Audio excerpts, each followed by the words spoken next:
Listen, Green, nobody touches my bush. You're done. It all started when Green touched my redstone. He played himself like a xylophone, set on automatic. Dark Monster is a savage with technical skills and crazy vocal acrobatics. I'm a legend of the NHO with Etho, Beef and Double O. Doc MC is coming for you sevenfold. Got Randog, another fireman to douse the flames that you shoot at this Leviathan. Iskell can try again. You think I'm in hiding, I'm just biding my time. Putting pen to paper, coming up with rhymes. We're the star-studded group who got together just to crush you. Once we start something, you know we're gonna see it through. I'm the not the soldier who brings the fight at first light. Y'all had the inside, so now I gotta end out. You're guilty of getting murdered with words. Y'all are outgunned. Go home, nerds. Hermit gang, hermit gang, hermit gang, hermit gang, hermit gang, hermit gang, hermit gang, hermit gang, hermit gang, hermit gang, hermit gang, hermit gang, hermit gang, hermit gang, hermit gang, hermit gang. If you think you can stop the symmetry, that's false. Your team is dialing for help, but I'm ignoring their calls. And when their bodies dissolve, you know that force is on a killing spree. Try to stab my PvP and perish painfully. I'm the queen of hearts, heads and body parts. She diamond armor, come competitor. My martial arts, I'll send a poison dart to make you breathe your final breath. G-Team's name will be the only thing left. Caffeinated, animated, redstone innovator. My behavior's crazy, can't face me. Impulse is never lazy. Tango, why would you betray me? Now my scope is aiming. Better run from cover from all the gas bells that I be taming. Without a sound, without no hesitation, my creations are amazing. Better watch your step or the G-Team will end up blazing. Who's the better team? There is no controversy. But before it's said and done, y'all be begging us for mercy. Hermit gang, hermit gang, hermit gang, hermit gang, hermit gang, hermit gang, hermit gang, hermit gang, hermit gang, hermit gang, hermit gang, hermit gang, hermit gang, hermit gang, hermit gang, hermit gang. Oh, X gon' give it to ya, I'm gon' give it to ya, X gon' give it to ya, what? Lyrical boxing, dropping blows on all my foes. In the G-Team, they're looking unclean, needing some sunscreen.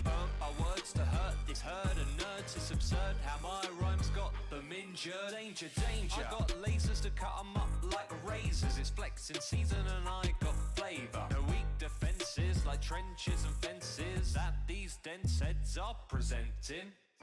They're presenting them alright. They're not very good. I could walk over that. I could jump over that. I could use an ender pearl. Use my elytra. Come on, G-Team. Jeez. You know, I don't know what to say. Let me see. Hermit gang, hermit gang, hermit gang, hermit gang, hermit gang, hermit gang, hermit gang, hermit gang, hermit gang, hermit gang, hermit gang, hermit gang, hermit gang, hermit gang, hermit gang, hermit gang. Now I'm back, got some things I wanna say. Yeah. What's the letter that starts the alphabet? Hey, ladies get in line, the diggity be on the way. Kev, Cleo don't know who she freaking with. Ooh, all the signs say to notify her next of kin. This diggity doll been dropping bombs, nothing but hits. Hey, spit that right again, cause the message is I can mumble rap and still be the best there is. Hermit gang, hermit gang, hermit gang, hermit gang, hermit gang, hermit gang, hermit gang, hermit gang, hermit gang, hermit gang, hermit gang, hermit gang, hermit gang, hermit gang, hermit gang, hermit gang. Oh, you wanted me to do a verse?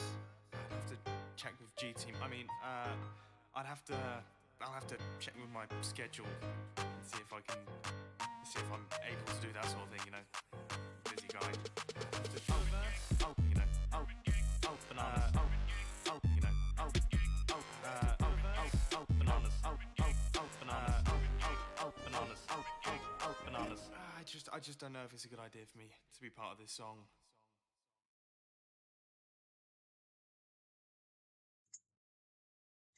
I would have started the stream earlier, but I can't interrupt Hermit Gang. So yeah. Welcome to the stream. Today's question was, what breed of dog is Show? The correct answer is a basset hound. Yeah. No one got it right.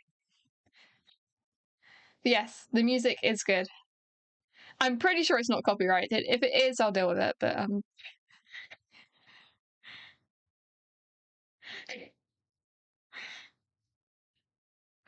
yeah, the answer was A.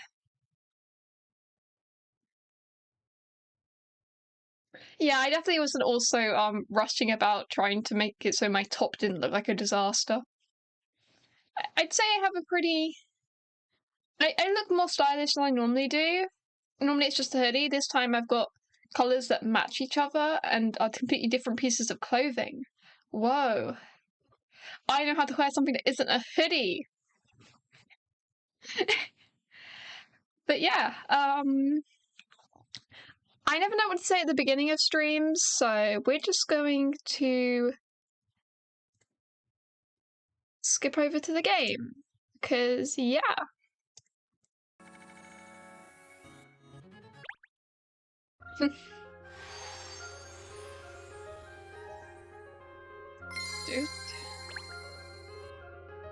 Continue. That music is way too loud. The Stolen Kiss. There's a recap. Katrielle and co head for the famous blah blah blah. They go to a place, and there's our rival is there. The French.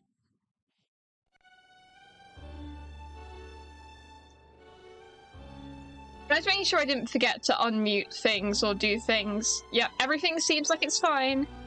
We need to speak to our rival, Emiliana. Hello, Emiliana. Good evening, Emiliana. Katrielle, what are you doing here? Ernest here won tickets to see some lovey-dovey film or other, so I decided to come along with him.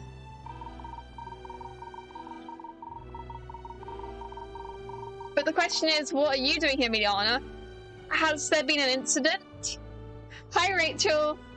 That's okay. It's fine if you're just gonna lurk, because you did say you were probably just going to lurk and not talk too much, but that's okay. I'm just glad you're here. You can just be... I never know words, but you know what I mean.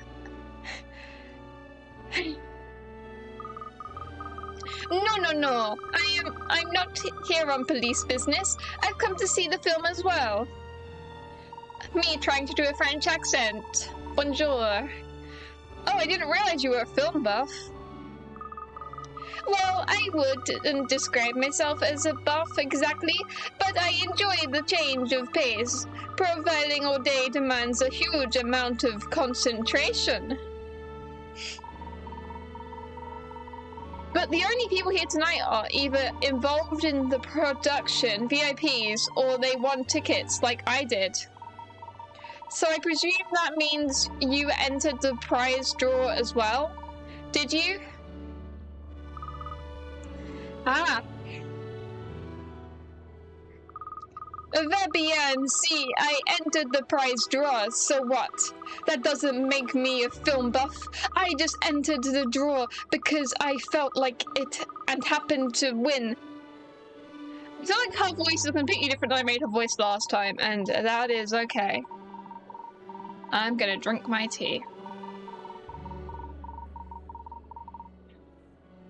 But that's incredible. I mean, it's such a long anticipated release. The competition was fierce. The chances of winning were tiny. I had to enter the draw over 100 times before I won. Well, I entered more than 200. 200? None. I mean, I am just a very lucky person, that's all. Yeah, right. What? I see. I understand, yes? It's all very clear now. You put up a pretense about not really liking films, but the truth is, you're here for the durian popcorn. Katrielle, not everyone is you. What? What possible evidence do you have to support such a claim? I don't even like popcorn. You still refuse to admit it. It's not true. Ugh. I'm not going to stand here and argue with you all. Night, Katrielle. I'm going in now. I can't do an angry French accent. I'm sorry. I can't even do a normal French accent, let alone an angry one. Oh yes, so should we. I'll just get our tickets. Ah, yes, hello, sir. You're having a good evening, yes? Ah, yes, this is rather delicate, sir. I see, I'm afraid dogs are not permitted in the theatre. Ah, yes. I think that might be the case. Yeah, everyone's just here for the popcorn. Stop. The Stolen Kiss? I don't know what that is. That isn't what the film is called, that's what this case is called, but... yeah. Also, life update, I'm still ill. I've been ill for about 3 weeks straight. It's great. Why did I try and make this dog sound French? He's meant to be like...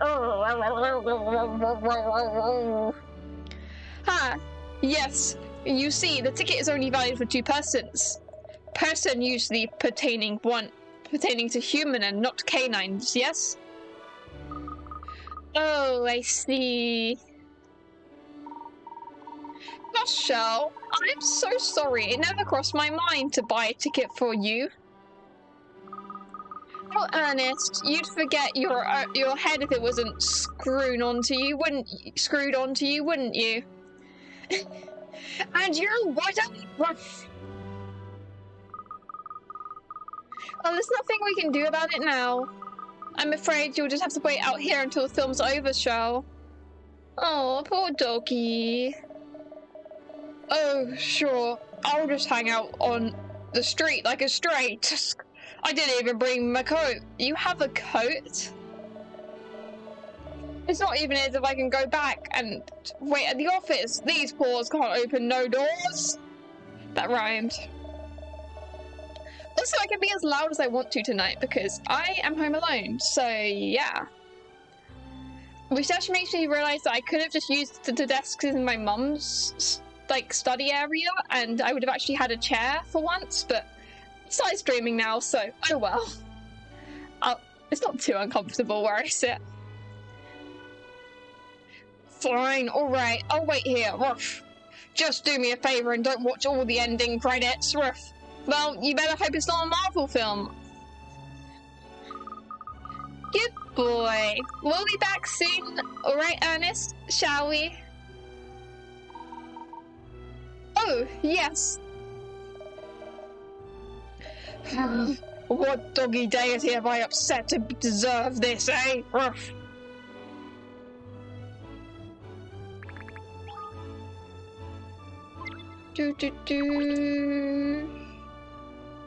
I'm going to save the game because I always like to save the game.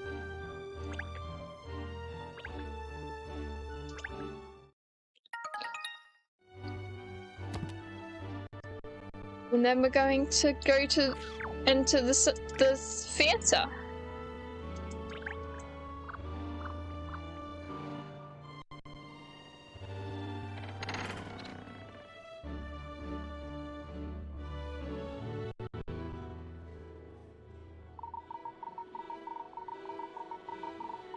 I can't believe it's upon us. Maverick director's latest masterpiece awaits. I'm beside myself with anticipation, Miss Layton. I really am. Honest, this is no sub for love film. It's a romance story, is it? You've only just worked that out? Well, yes, it is a romance, but it's so much more than that, miss. Actually, you can't pigeonhole Reactor's work. It transcends genres. Okay. See you in like 10 minutes-ish then, Rachel, when you get back. I have no idea what pigeonhole means. I think it means, like, guessing what it's going to be like, because you can't guess. Ernest. You see, miss, Reactor used to direct cult B movies. He had quite a following of die-hard fans. Even then, I think it must have been his attention to detail. I mean, really, he was a complete perfectionist. But he somehow never managed to appeal to Joe Public.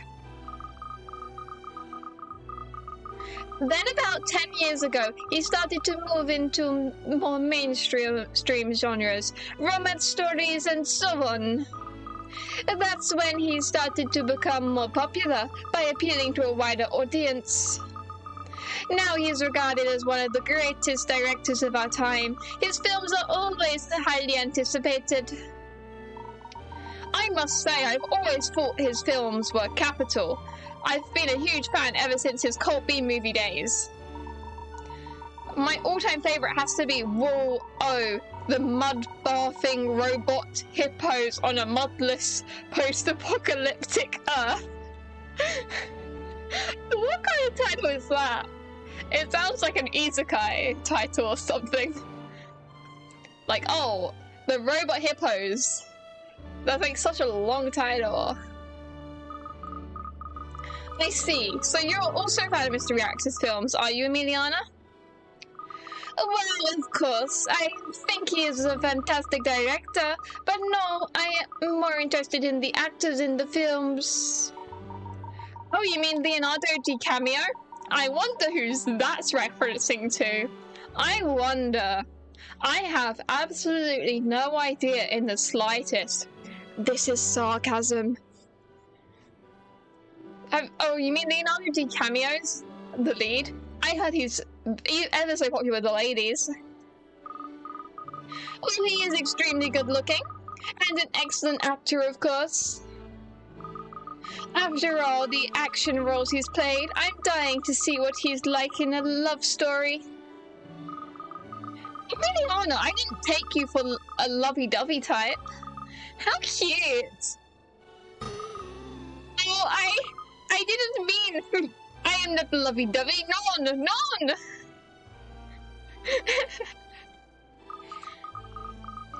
Anyway, when you finish teasing me, look. It seems the VIP guests have arrived. Oh? Who are the VIPs? The very important people. Anime!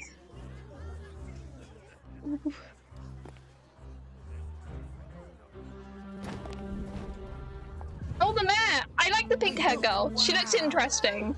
It's the dragons. Well, Like the dragon's den?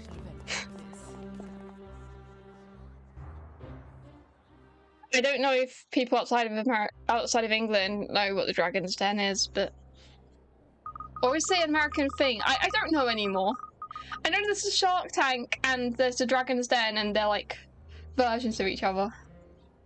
I'm pretty sure Dragon's Den is the English one though. Every one of them looks very well off. Who are they all? You are very poorly informed, Katrielle. Everyone in London knows who they are. They're known as the Dragons. The 7 Dragons of London. The 7 Dragons of London. They're the Millionaires! The Millionaires in the Millionaires conspiracy. They're all evil. Lock them up. That is a joke. But we're meeting the Millionaires, and I was right. The mayor is one of the Millionaires. I mean, technically she already was evil, but she wasn't evil, she was just behind it, but no crimes were actually committed other than, like, misinformation or causing distress? I don't know.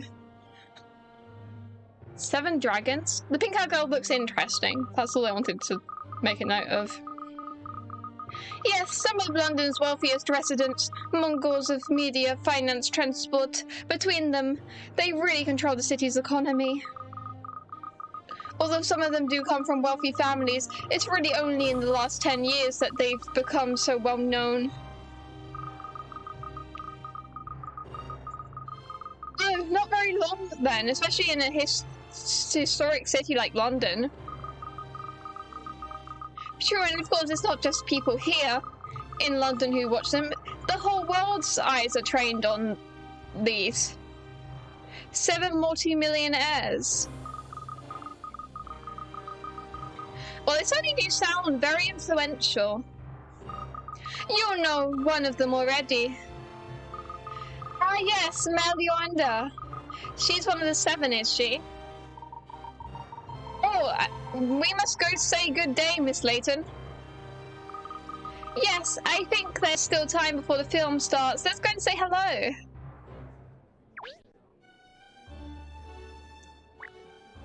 I'm gonna save the game again because, as always, I'm paranoid.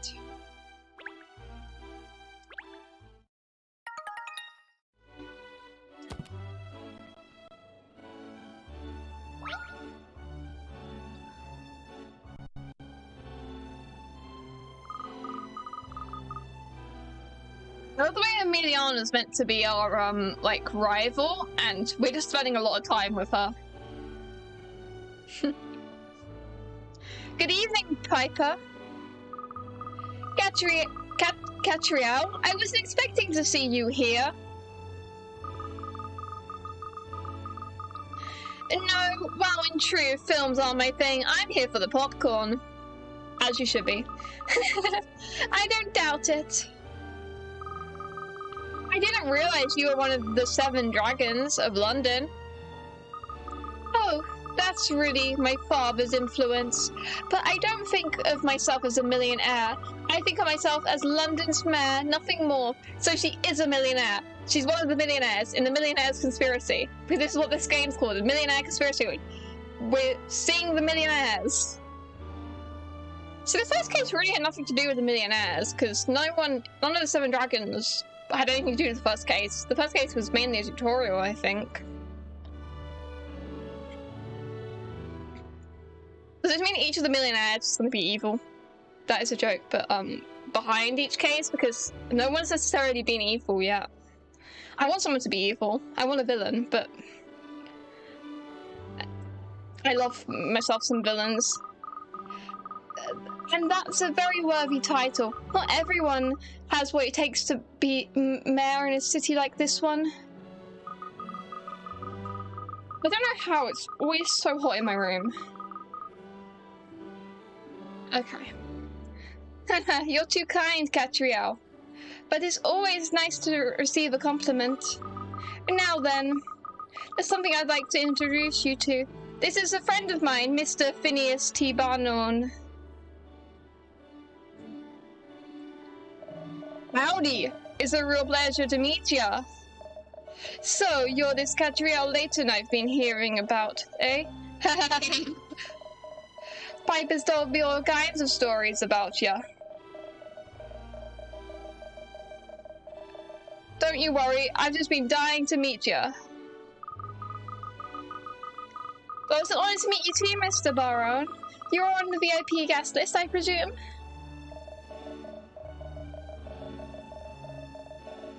The VIP guest list? That's a good one. Oh, I didn't read. Oh, so in what capacity are you here then? I was under the impression you either had to win a ticket or be invited especially. Is he the director? Haha, you don't have a clue who I am, do ya? Well, I'll tell you.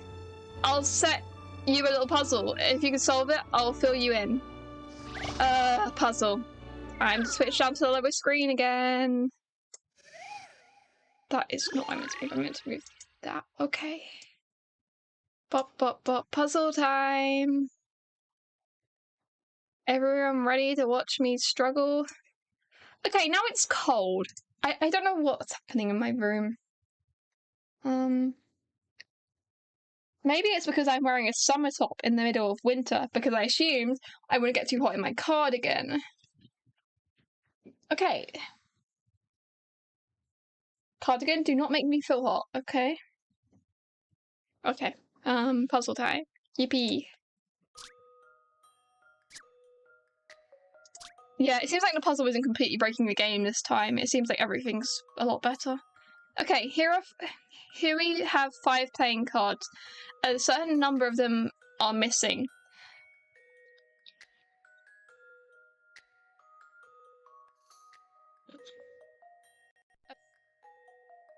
A certain section of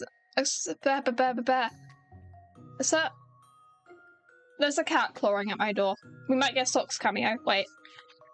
This is more important than any puzzles.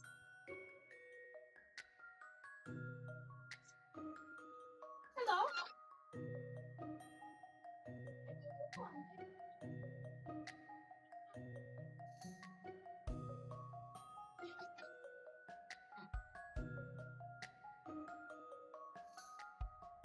Okay. Just say hello to the nice people. I don't know if you could fit on my lap. Oh, I'm sorry. I'm sitting on your... There we go. I don't know if the nice people can see you. Maybe if I do that, maybe then the nice people can see you. The stream is so far behind that I haven't even grabbed you yet. Information comes at a price, kid. How much money do you want? Not money. Solve a puzzle. Yep.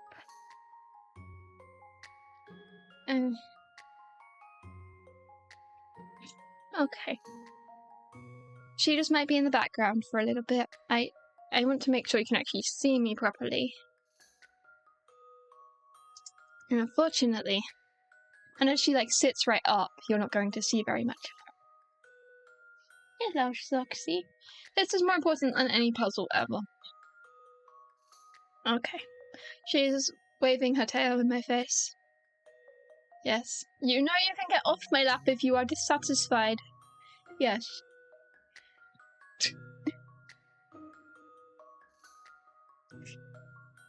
Hello? Okay, do you want to... No. She's a cat. I have no idea what she wants. Other than to lash her tail in my face. So, this is how we stream. With tail in my face. Welcome to Rachel. I now have a cat, and she keeps lashing her tail in my face. Oh, and she's gone down. Okay. She might be behind me for the stream, and I might just start stroking her. Yeah, I'm meant to be doing a puzzle. I read like 3 words of it, and then heard the cat scratching at my door, so I opened it for her. But yeah, okay.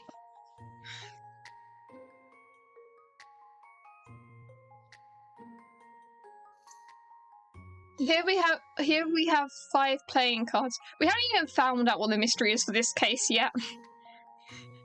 Here we have 5 playing cards. A certain number of them are missing a section on the top right, which is the same shape as the corner of a playing card. It's possible to arrange them without fully overlapping them, so that none of the missing areas are visible. Arranged like that, how many cards with missing pieces could there be? What is the maximum number of cards that have missing pieces? I have no idea what this is saying. How many incomplete cards? What? Maybe I'm just stupid. A certain number of them are missing a section on the top right. Yeah. It's possible to arrange them without fully overlapping them so that none of the missing areas are visible. With missing pieces, how many cards with missing pieces could there be? What is the maximum number of cards? Okay, I think I get it. It's either 2 or 3, I think. Or it could be 4. I'll start with 4.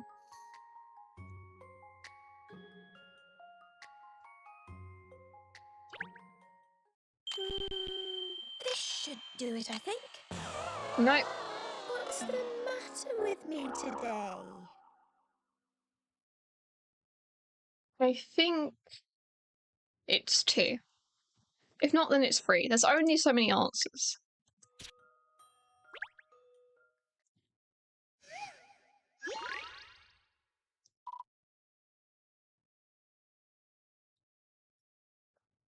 Okay.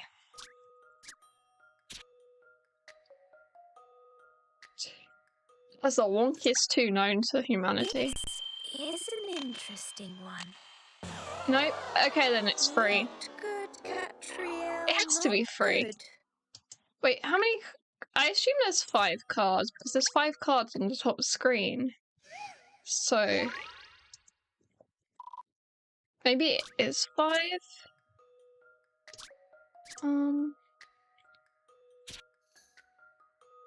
But I'll go with 3. I'm so good at puzzles. This is an interesting one. Nope, it's not 3. Okay. That's not like me. I don't know how it would be 5 though, because there's already some like dumb answer reasoning. That's what this game's normally like. It's also arranged about fully overlapping them so that none of the missing areas are visible. How many cards with missing pieces could there be?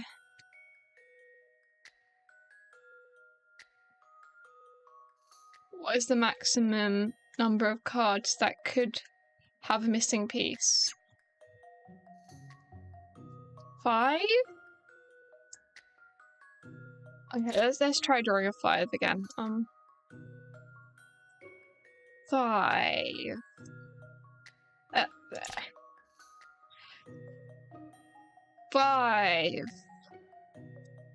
There we go. I'm so great. Is an interesting one. Of course, that's the correct answer. And that's how it's done. Of course. I don't know the logic. I'll be told the logic, and then I'll go, oh, of course, because the Layton, the logic in this game is stupid. You did it. It's possible for all 5 cards. Oh, so if we arrange them like that, who's gonna think to arrange the cards like that? Who arranges cards like that? Okay. What are puzzles that actually require figuring out, not it's a trick question? Ha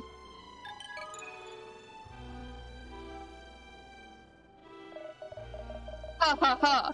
They told me you were good at puzzles, and they were right. That was just me guessing till I got it right.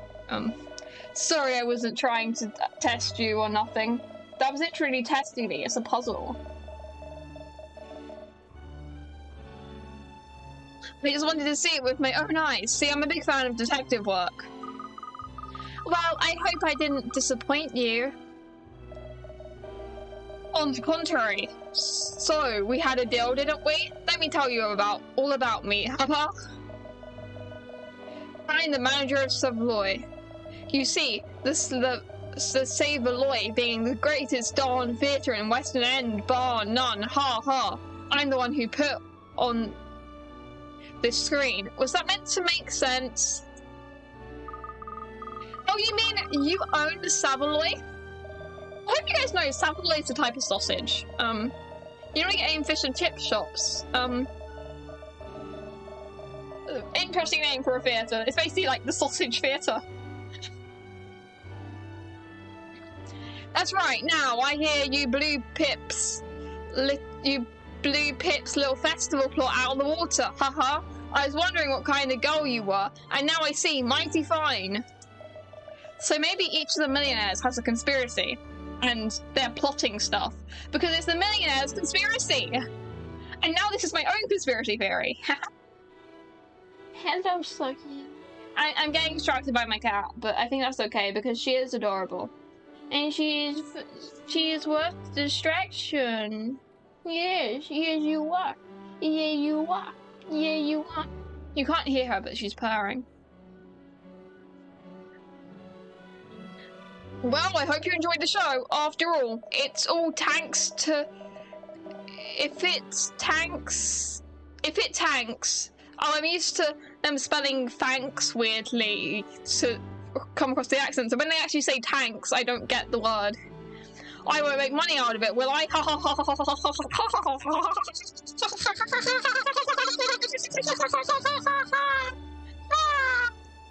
Okay. Why am I like this? Okay. I let myself laugh too much. I'm gonna drink my tea and calm down for a second.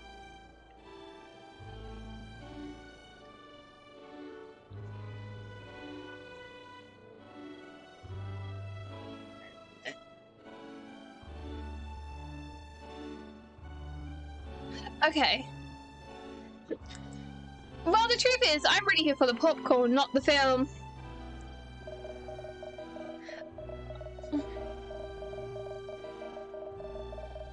Tank means, like, do badly. Like, if something tanks, it does badly, like, doesn't get much sales or whatever. I'm sorry, I don't assume certain words are British slang, so that I don't know to translate them. Like, I know certain things are British, like smashed, pissed, but like the pissed where you're drunk, Bobby, you know, the on beat, you know, the whole entire stuff, but yeah. Ah, the all-new Durin flavour, you mean? You know, I came up with that myself. You have to keep thinking of new ideas if you want your customers to keep coming back, right? I just let Pip try it as it happens. Not a cup of tea at all.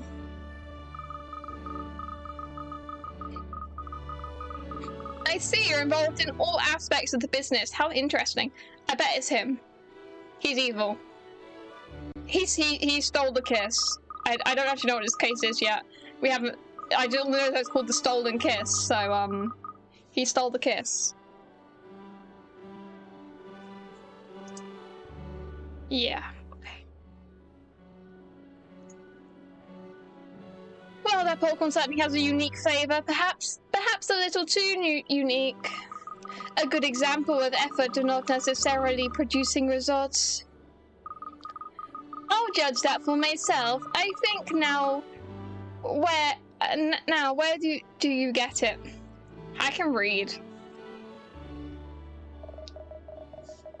It's on sale at the kiosk back there. Show them your coupon and they'll give you a tub. Ah, look, it's the old Dobly over by the kiosk there. Madame Dobel, to you. You should introduce yourself.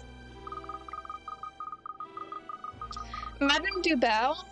Is she another one of the 7 dragons?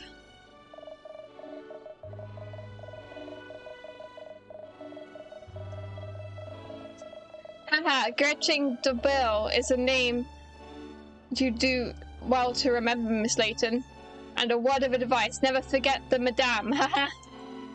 Who is she? We're gonna meet all the 7 dragons, I bet. This is why this one's, like, story side is taking so long for the case to get started. She controls a whopping great empire of business stretch right across the globe. You know, she practically breathes money. Okay. That's an interesting thing to breathe. Most people just breathe oxygen. They used to say the sun would never set on the British Empire. Well, if that metaphor holds any water at all, Madame Dobel would be the sun. She's the glue that holds us all together. The mother dragon, you could say.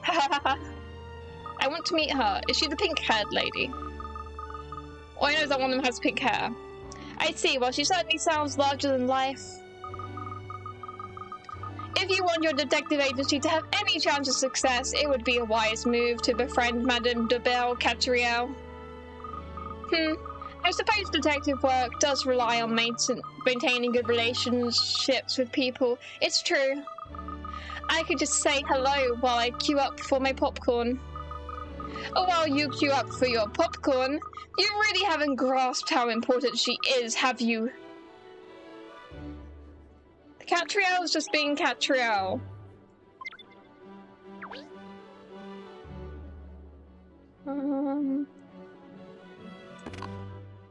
Gotta save again.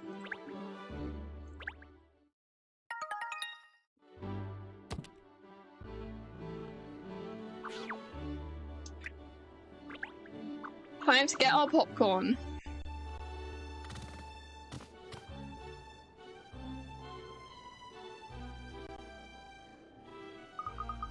The cat is currently trying to leave my room, which means I'm gonna have to get up and shut my door when she goes. Or at least she's standing in my room very confused. Soxy, what are you trying to do? Socks. Okay, she's leaving. Very slowly, but yes. Here we are at last, the kiosk. Time to sample the all-new popcorn delight.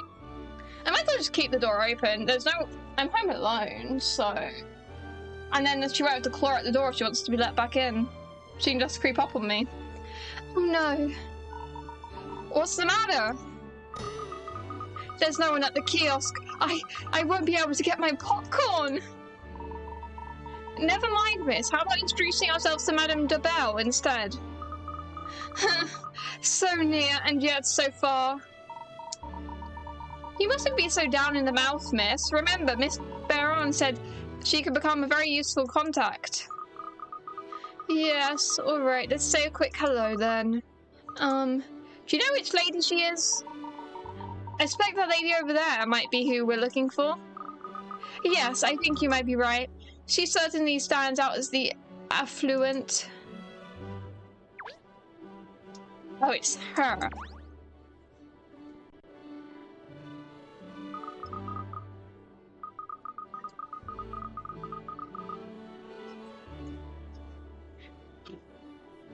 Excuse me, you would have to be Madame de Belle, would you? Indeed, I would. And you are? I'm Katrielle Layton from Layton Detective Agency. It's a pleasure to meet you, Miss Madame. Oh, the Layton Detective Agency, you say? Now, where have I heard that name before? Ah, you must be the famous Herschel Layton's daughter, are you? How is the professor? Is he in good health? I think so. You think so? Well, no, I mean he's very well. Yes, thank you. I'll be sure to mention to him that I met you. Yes, please do. Tell him I should very much like to meet when he is next available. I wish I could. Oh. Do they have some kind of falling out or something? Interesting. So I don't suspect he's dead, and there was that cutscene at the beginning where she was a little girl and and there was mist and he was like walking away from her. And it's got to symbolize something. Goodness, it's nearly time for the show. I promised myself a little tipple before it begins. Do excuse me, please. Well done, Miss Layton. I think you made an impression. Yeah, she looks sad. Ooh, I don't know, Ernest. All this hobnobbing with the rich and famous is taking a toll on my nerves. Oh, I don't believe it. Over there, look, it's Maverick the Reactor. Ladies and gentlemen, I'm Maverick the Reactor. Thank you all for coming to see the premiere of my new film. I hope you enjoy A Naval Advance, No Sub for Love. The screening is about to begin, so if you'd all like to make your way to your seats. We haven't met the other dragons. I want to meet more of them. Oh my Gideon, I can't believe it! It's the real Maverick the Reactor! Miss Layton, I've never seen the real Maverick the Reactor before. But you've seen the fake one? No, I didn't mean... Oh, there's no time for that. The film is about to start. We must take our seats.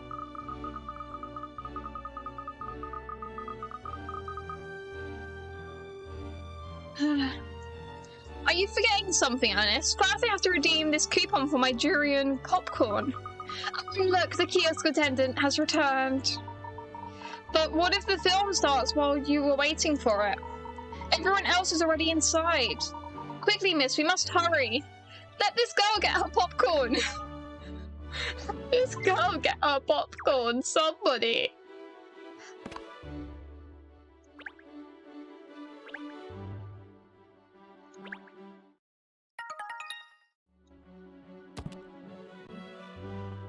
This girl is here for the popcorn and the popcorn only.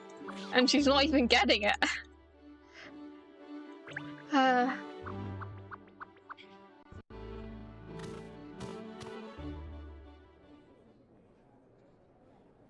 Fancy theatre. Ladies and gentlemen, welcome. Welcome to the premiere screening of my latest work, A Naval Advance, No Sub for Love. The story begins with a young couple who meet at the ramshackle old cinema out in the sticks. The man wants to become a film director, whilst the nurse, her dream of being an actress as she waits tables in a local cafe. A turn of events sees the pair on a luxury cruise ship together, and they fall more and more in love as time goes on. Man's spoiling his movie before we even watch it. I think he's guilty. It's either Mr. Reactor or the person that owns the theatre. There hasn't even been a crime yet, but it's either one of those two, trust. But then something terrible happens. The ship, a relic from an ancient civilization, starts to sink into the sea. The situation is desperate. This isn't even like a trailer for it. This is like, here's the entire plot. This man. The situation is desperate. There seems to be no way out. The couple are doing everything they can to survive. Well, I think I better stop there. I don't want to spoil your enjoyment of the story after all. Sir, man, mister, you just spoiled the entire plot of the movie. Like, what is there to look forward to? Like, the, ancient ship sounds like that'd be like a cool plot twist because you just expect love and then you spoiled that. Sir. I'll just finish by saying the film is the culmination of years of works and marks, I believe, the pinnacle of my career. I'm sure you're all going to love it. And you won't see the plot twist of when the giant shark eats both the lovers and then the, yeah, you won't see that coming. I know I just told you, but you won't see that coming. Of course, it would never have been possible without the support of so many people. The fantastic actors, the cameramen and women, the sound crew, my assistant artistic directors, the editing staff, and above all my wife, who has been a constant source of encouragement and never stops believing in me. I'd like to say an enormous thank you once again to everyone involved in the production. So without further ado, I present to you a naval advance, no sub for love. Ooh. Oh, we get to see it. Now we see her for an hour. That is a joke. It's probably like 2 minutes max. Katrielle looks good. Titanic.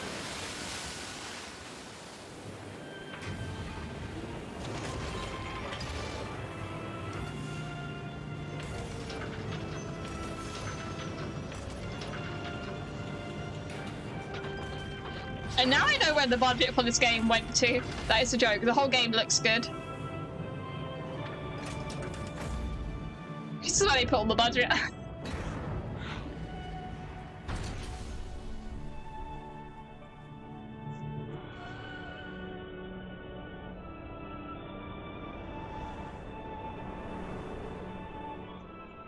It became a metal ship? What? Okay.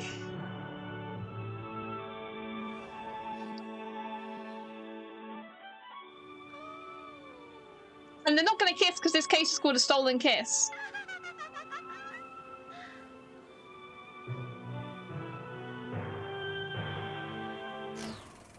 Stolen kiss.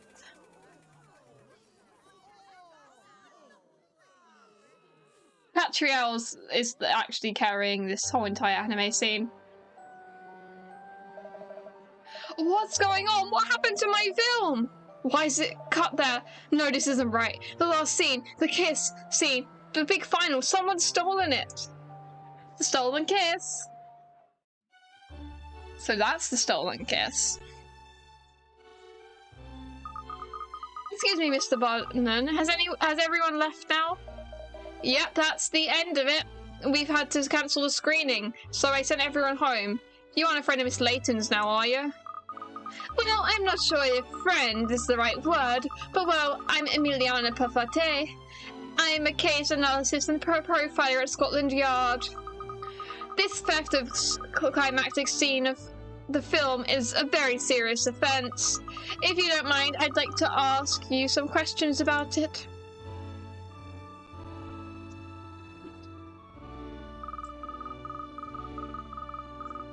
Yes, can you tell us everything you know about the events leading up to the discovering of the missing scene? Katrielle, what are you still doing here, and what is that found with you? Hey! Well, everyone else is left now, so I thought Charles could help sniff out clues. We don't need any sniffing around here. Keep your nose and your dog's nose out of business that doesn't concern you. I could still see them being Emiliana and Katrielle being enemies to friends. I jokingly want to say enemies to lovers, but I doubt that's gonna be what happens, but doesn't mean I can't think about it, you know? I can see them becoming friends though. Definitely. Or like their rivalry becoming more like friendly rivals. But it does concern us, Mr. Bannon. Personally requested that I stay here and help.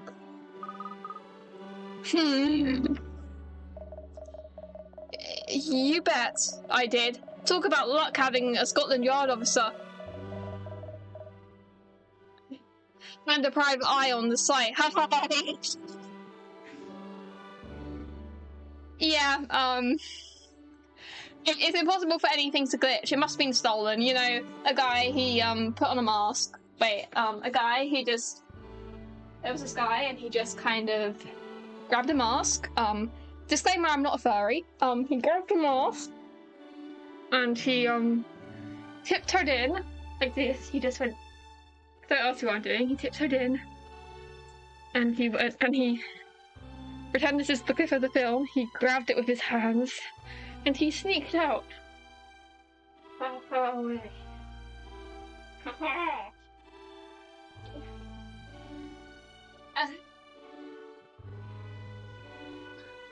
Okay, I want the frog back on my desk, and now I've dropped my headphones on the floor. That was entirely necessary. I don't know half the reason I do half the things I do on stream. I just do whatever I want.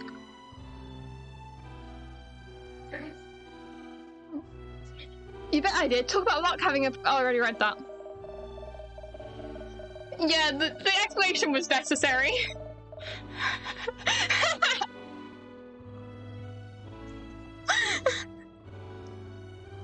Streams are just so much more fun when I just do the silly little thoughts I have in my head. You know? Yeah, peak content. I think I need some water. That was way funnier to me than it should have been.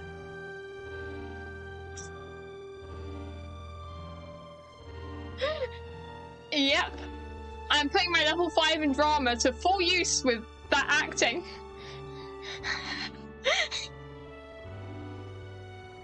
Anyway, I'd like to ask both of you to help figure out what happened here. Who the heck cut the kiss scene out of the film, huh? If anyone can solve this case, it's the woman who figured out the Riverside Festival shenanigans. Ha ha ha ha! Isn't that right, Katrielle? You'll take on this case, won't ya? Yep, we will. Well, I couldn't very well turn you down after that glowing praise, could I? Of course I'll take on the case. Any mystery solved, that's my motto. Mr. Bannon, please, I'm more than capable of handling this case. Leave it to the experts at Scotland Yard.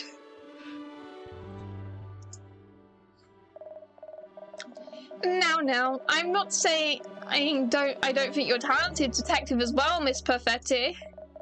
But a little competition should make you both work harder, ha ha ha! Fabian, you'll soon see that I pinpoint the truth much more quickly than this so-called detective. That's the spirit. Good luck to the both of you. Well, don't just stand around here chatting to me. You better be running along to get a statement from old Reactor, hadn't you? Where is he now? Do you know? Sure do. He's right over there, still totally dumbfounded, poor guy. He put his heart and soul into the final kiss scene. It's kind of hard to understand why anyone would have done this, I must admit. Still, that's for you two ladies to figure out, isn't it? Ha ha ha. Well, we're meant to talk to him. Hello, Maverick Director.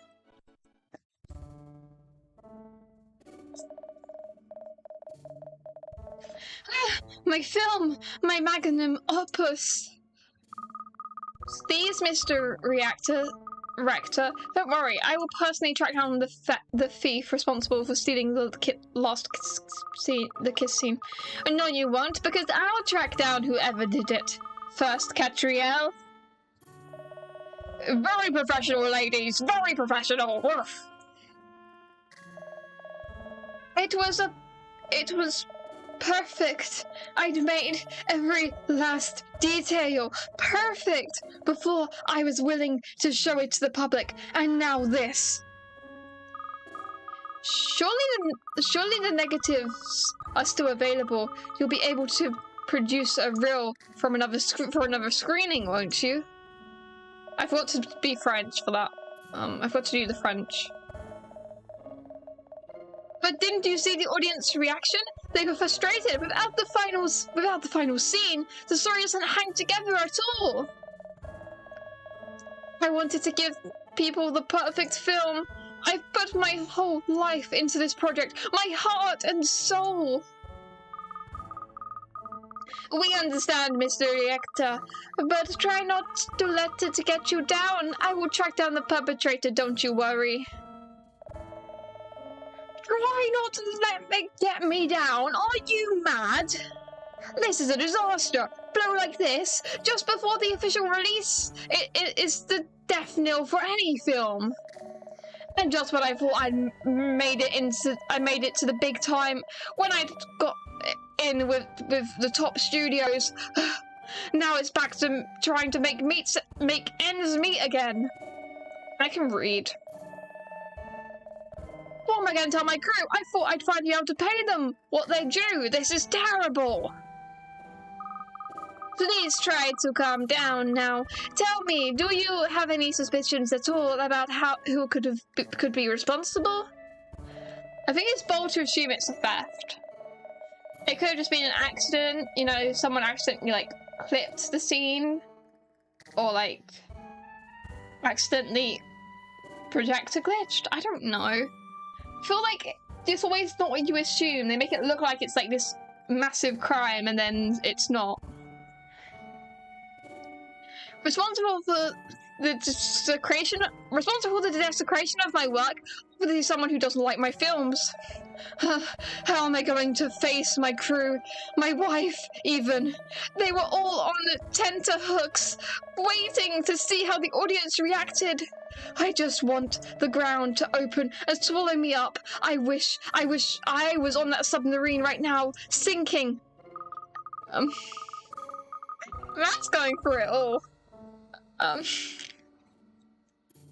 His wife's gonna leave him because the kiss scene got stolen.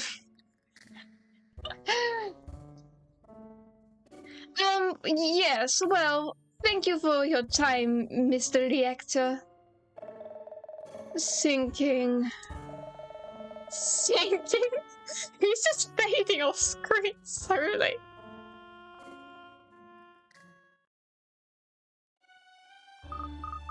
Oh dear, he's really taking this badly, isn't he? Yes, ridiculously so. I give up. I'll try talking to him once he's calmed down. You can't blame the guy for being upset. The movie was a big deal to him. And he's not the only one who's troubled by what's happened either. I'm kind of sour myself.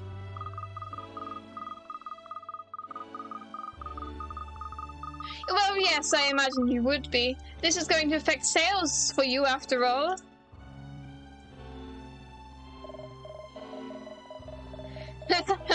I like the way you think, Missy. But it's not just that. I'm a big fan of Rector's work, you see.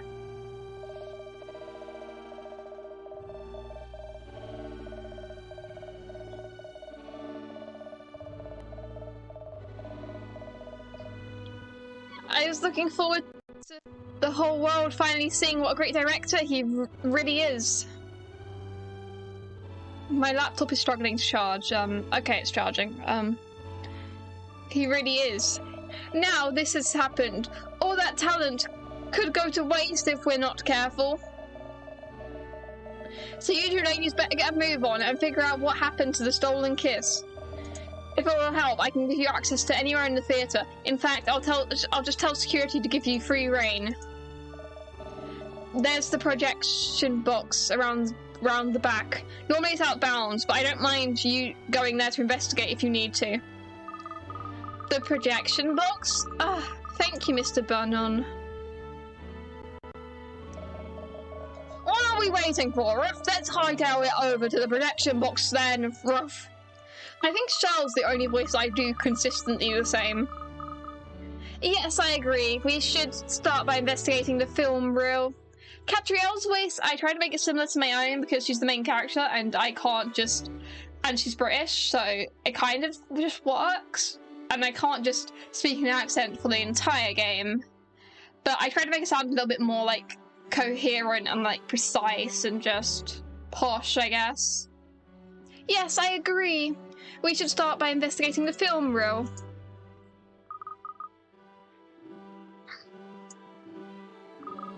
Is there something wrong, Emiliana? I've come to expect irrational behavior from you, Katrielle, but you really talking to your dog? Yes, and I'll talk to my dog again. Yes, it's wonderful. It's wonderfully therapeutic. You should really try it sometime. Anyway, are you coming with us to the projection box?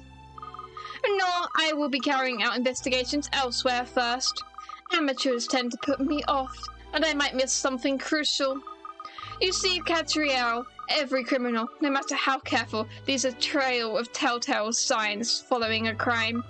Only a skilled profiler like myself can read them, of course, which is why I will solve this case long before you do and prove the superiority of my methods. My cat is back in my room. This girl really has an inferiority complex. She just wants to prove herself. I'll look forward to it. Sexy. Don't mock me, Vabian. You'll see soon enough. I really wasn't mocking you. I'm looking forward to it. Allora, until later, Katrielle. Just try not to disturb the scene too much, won't you? Soxy, what are you doing? I can't stroke you over there. Soxy, hello. Hello. You guys can't see her, but trust, she is here. Visit the projection box. And I'm gonna save the game again. I give her a head pat.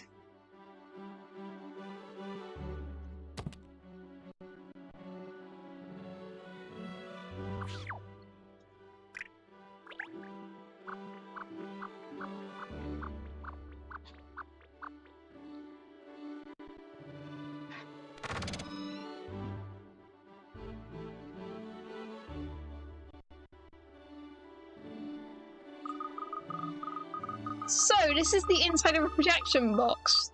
Looks like... Well, the inside of a projection box looks like... What sort of machinery?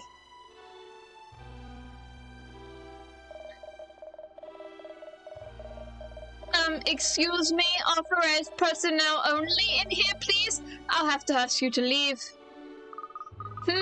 I wonder what this machine does. Stop! Don't touch Albentina! I bet you it's him. He accidentally messed up the the showing of it, and he doesn't want to admit it because he might lose his jobs. Like, he accidentally just cut it or something, or like knocked the projector. Albentina? He's named his machines. Yes, Albertina, she's brand new. If you touch her, you could put her totally out of alignment. She's very cranky. Not like old Rosalind next to her. There, she's much better behaved. Bulletproof she is. Albertina is delicate. I think it's him. Something about him. Me when I don't think I'm ever on top of me predicting the second case. Like, this is a very obvious conclusion. Last case, that was just instantaneous and so just out in the wild, the theory, and just it was right. Uh-oh, whacker alert, this nut job's named all this equipment. Ruff. Tina and Rosalind, what lovely names you've come up with for your machines. Yep, if I'm wrong, I guess I will disappoint you because you put all your faith in me. Don't touch, please. I'm going to have to insist that you leave now.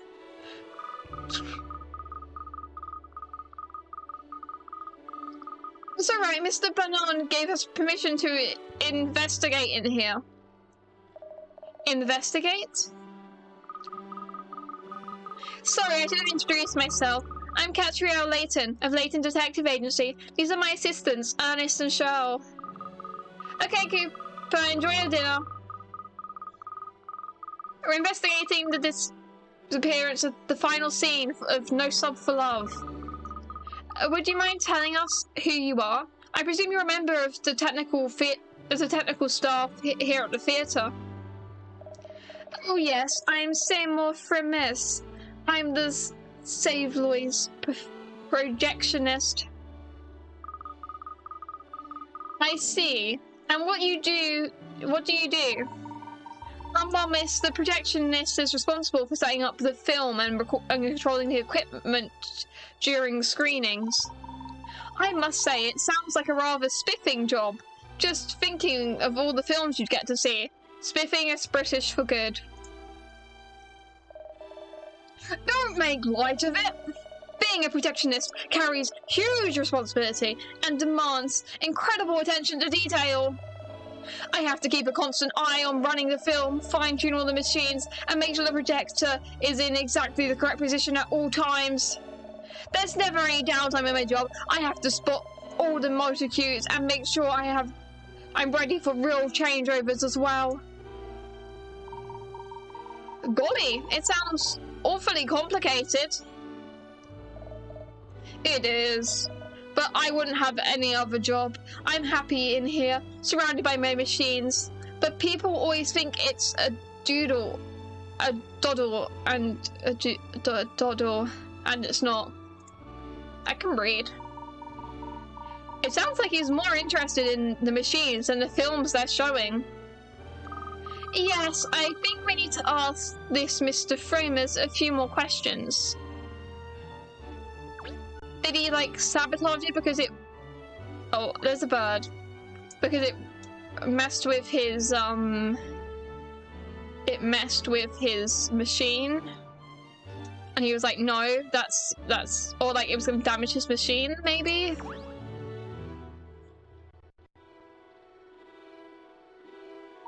Or did the parrot do it? And he's covering for the parrot.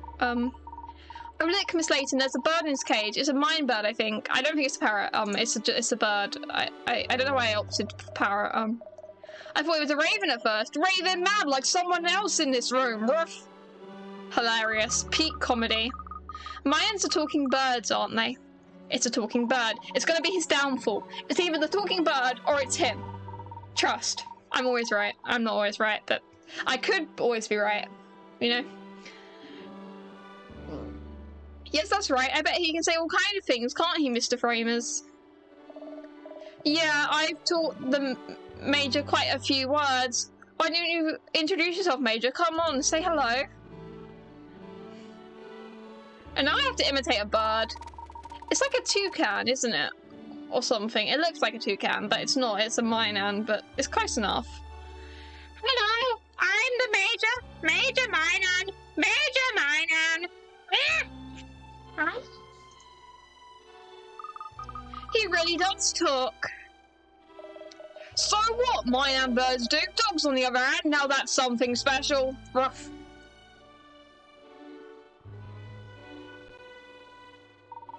Would you mind if we tried to get him to say something? Sure, go ahead. He's pretty sharp. He'll probably talk for you. Oh, goody. Come along, miss. Let's try. This will be such a lark. Lark means funny, or like fun.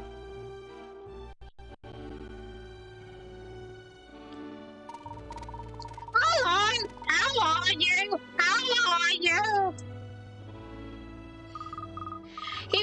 polite, isn't he? Shell, why don't you try talking to him? Perhaps we'll be able to understand each other. Can you speak Swahili just because you're human? I only speak dog, alright, not bird. Really? You never told me that before. You never told me if you can speak Swahili. Oof. The point is, so far I've only met a few humans who can understand what I'm saying. Maybe there are some birds or cats out there who understand me as well. Oof. But I've never met any of them, if there are.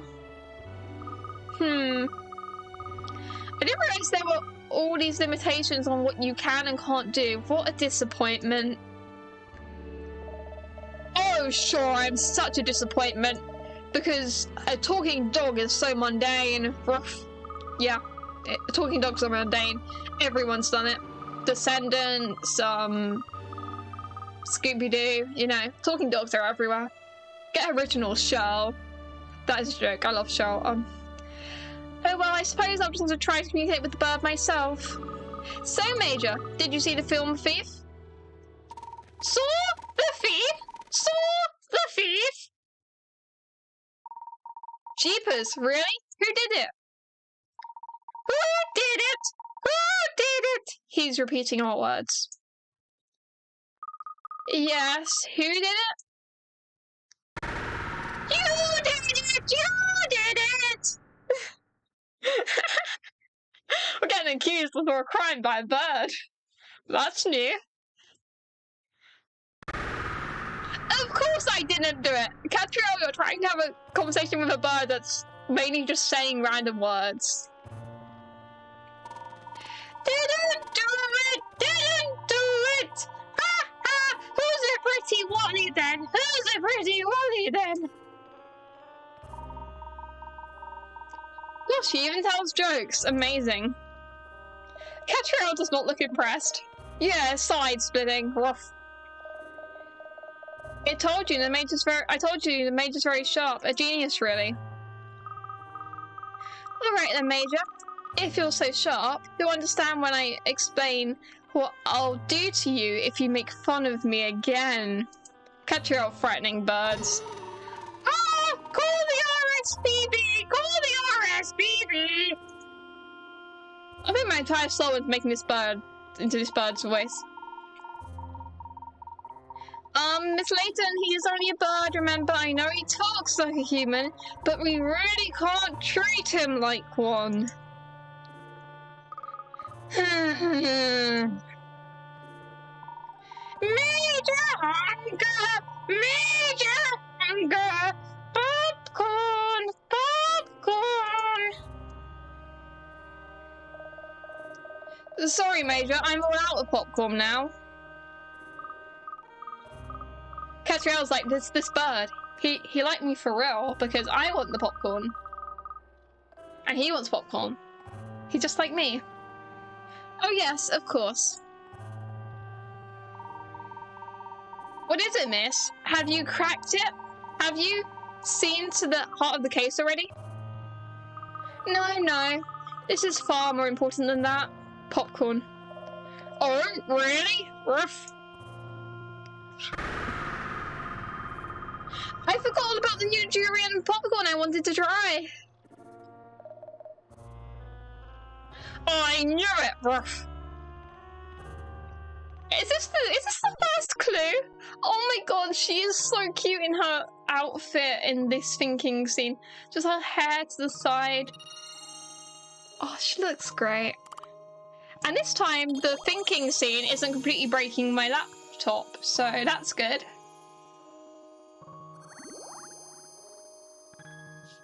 Oh, I need to actually press for it to continue. Mine and bird. I think the bird actually knocked something or something. Framers adores his pet mine and bird called Major, brings it to work with him in the cage. The bird can speak, but it's unclear whether it can understand humans. Okay.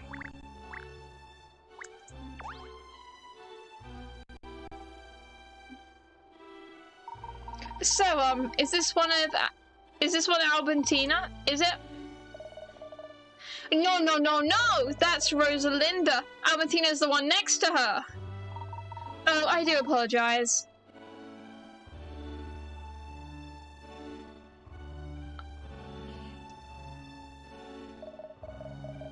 Look, it's easy to tell Albertina's the one with the beautiful curves. Rosalinda's the one with the gleaming skin.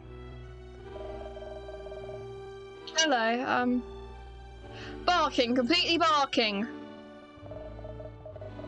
Of course Albertina doesn't always listen to what you tell her, but that's just part of her charm.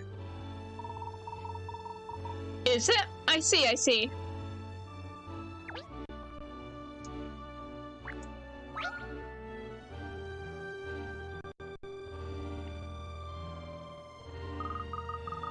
Excuse me, Mr. Framers, but could you tell us what you were doing before the screening today? If you're expecting me to talk to you, you can help me solve this puzzle first. Oh, it's puzzle time. Of course it is. It's always puzzle time.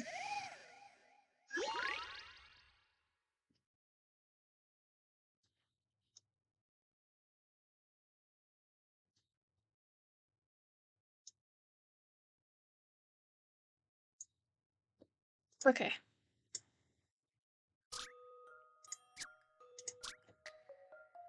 There are 3 different types of alarms inside a completely dark chest. One alarm goes off in response to sound, one goes off in response to light, and one goes off in response to vibration. There are 3 buttons that each produce one of these effects.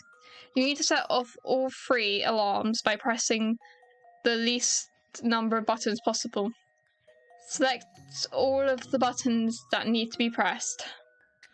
Okay, I read that, then it just went out, and I just completely thought it up. You need to set off all 3 alarms by pressing the least amount of buttons possible. There are 3 different types of alarms inside a completely dark chest. One alarm goes off in response to sound, one goes off in response to light, and one goes off in response to vibration. There are 3 buttons. One goes off... Okay, so... One goes off in response to sound, one goes off in response to light, and one goes off in response to vibration. So the light's gonna make a small sound, isn't it? And light, I don't know if you've seen a light bulb or listened to a light bulb, but they do vibrate a little bit. You can just like hear it and stuff. Like it makes sound. So I think it's light.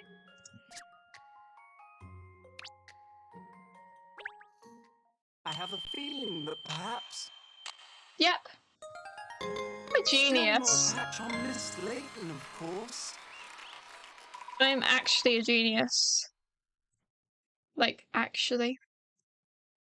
Okay, I'm not actually a genius, but I like to think I am. I solve one puzzle easily and... See, those are the kind of puzzles I like. It's thinking, it's not like a trick question. Yeah, the light goes off, the noise of that makes the alarm go off, the vibrations caused by the sounds of those alarms. Yeah. Light makes a noise. You just have to be close enough to hear it. Stuff.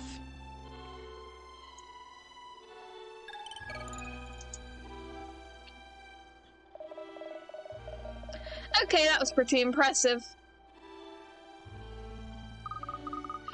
So you'll talk to us now? I'd like to know what you were doing before the screening today. I need to go to the toilet and I'll be right back. But yeah.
Okay, I'm back. Can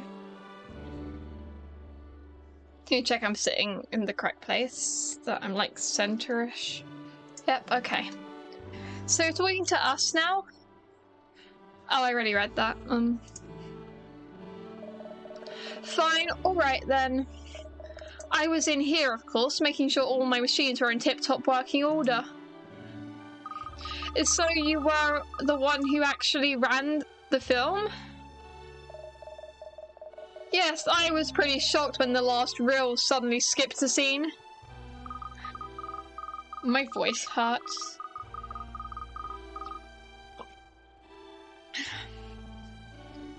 Would you have any idea who might have stolen the kiss scene?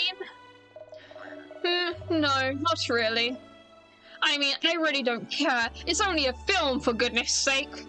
Sus, sufficient. It's either him or the parrot. It's him or the parrot. It's not even a parrot. It's him or the mine bird. I think that's what it's called. Yes, about that, Mr. Frames. Even though you work in cinema, you get the impression you don't really like films. Is that right? Obviously, it's the machines I love. Give me Albertina and Rosalind here over a stupid film any day. Okay. Hey, that reminds me, I've got to get Belinda cleaned up. You can't let the spare equipment get dirty just because you're not using it. This chap certainly does love his machines.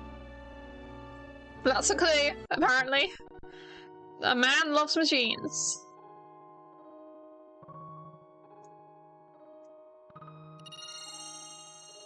Machine freak?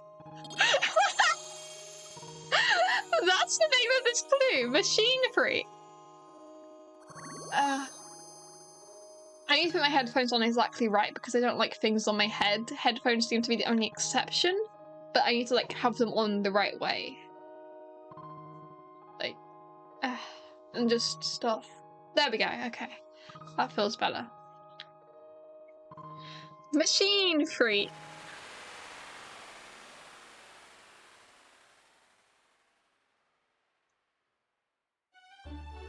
Projectionist Seymour Framers has named all his beloved equipment, but has little interest in films. Before the screening, he was in the projection box preparing.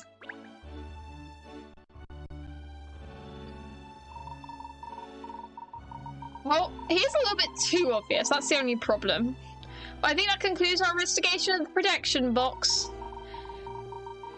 And other than the machine mad Seymour Frames and his pet Mayan bird, nothing seems to stand out as being unusual. Yes. Gosh, you certainly seem to be deep in thought, miss. Are you figuring it all out with those little grey cells of yours, as Inspector Hastings calls them? I've got it. I know exactly where we need to head next. To the popcorn machine. Without a shadow of a doubt. The snack kiosk! Told you. Seriously? That seriously hurt my throat. Jesus. I refuse to leave without my free popcorn. I can practically see the little kernels of corn popping around inside your head at the moment. Miss, we have to focus on the case. The head of the great Layton Detective Agency, with all its proud history and tradition, can't. I thought to read. What history and tradition? Cat only just set up the place. Ruff.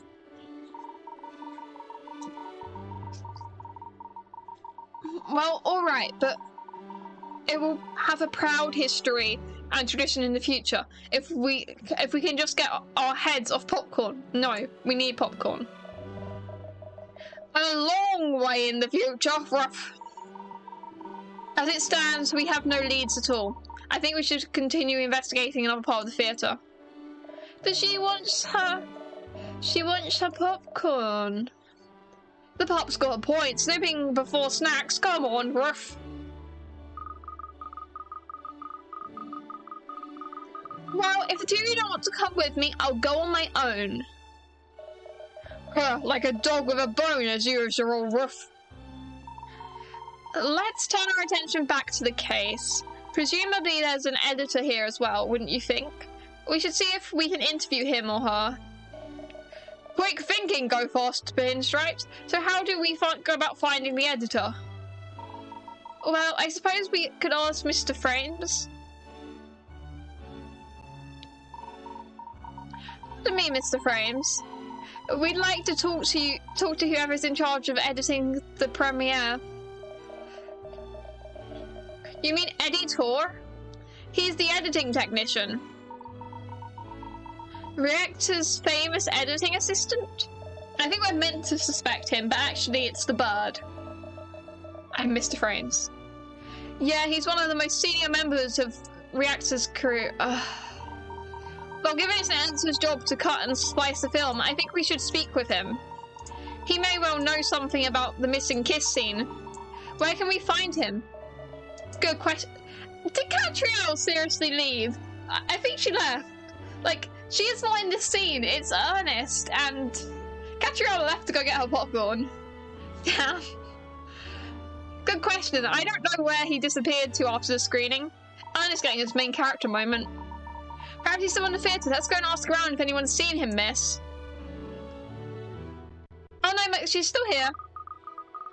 Alright, as soon as I've got my popcorn, we'll go on a hunt for Mr. Torre. Let it go, cat! Maybe it'll be quicker in the long run if we just go to the snack kiosk now and get out of the way. Very well, miss, you win. Let's head for the kiosk. She gets her popcorn. I bet you were going to find a clue there. Because I didn't mean to speak to him. Because that's always how it goes. I'm sorry, I didn't mean to speak to you. He talks to machines a lot. I told you he's a wacko, woof. Okay, I'm gonna save the game.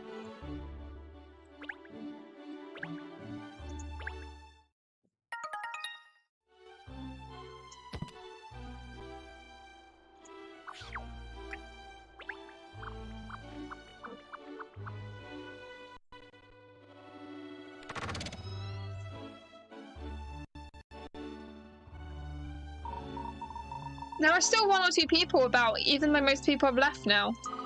Never mind that, it's popcorn time! Now, I just need to give the coupon Ernest has to the member of staff at the kiosk, and the jury and delight will be mine. Obsessed, you're obsessed, woof. Oh, there's the mayor and the lady. I don't remember her name. It's like Dubel or something, Madame Dubel. We're here for our popcorn, though. This is making me hungry. Huh? Yes, what can I do for you? Oh, aren't you the chap who showed us into the theatre before?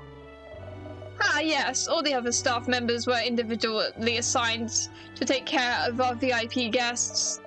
So yes, we are a little short of hands for the usual running of the theatre. Yes, I'm having to do everything myself. Greetings, theatre-goers. Showing them to the seat, smelling the snack kiosk, cleaning. Yes, I can't be in enough places at once. It's like being ensemble in a play. I have to be everywhere at once. Favourite thing I've ever done, though, be ensemble. Gosh, you sound awfully overworked. Like someone else I could mention. Ruff. Answering the phone, making tea, cleaning the office, helping with investigations. Sound familiar, pinstripes? Ruff. Oh, I don't mind. I'm very proud to be able to help such an esteemed detective as Miss Layton. Ernest, you're a simp. I love you, but you're a simp. You are? Ruff. Well, I'm sorry to trouble you when you're obviously so busy, but I'd like some durian popcorn, please. Here's my coupon. Yes, of course. I'd be delighted to serve you, except that I'm terribly sorry, but I can't. Oh no. You see, yes, I'm afraid the daily special popcorn is all sold out, yes. Oh no. I knew I should have come earlier. It was always going to go quickly, such a knockout flavour. Oh yeah, anyone could have predicted that. Oof. However, yes, I do have something I can offer you instead. A puzzle. Of course you do. Why wouldn't you have a puzzle? Welcome back! I now have a new well, I have two suspects. There's the guy I suspected earlier, and now there's this bird. I also suspect the bird. I think I'm meant to suspect the editor, but I think the editor is a red herring. And now there's a puzzle.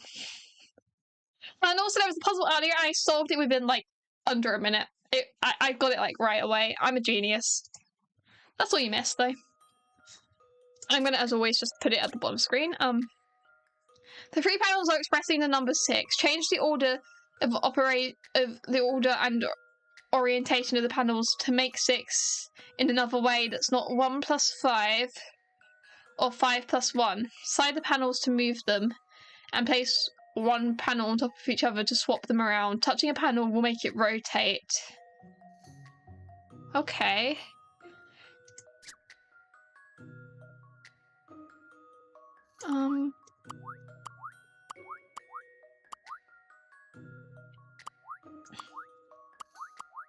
That is not a number. I thought there might be. I thought if I rotated that, it might become a number.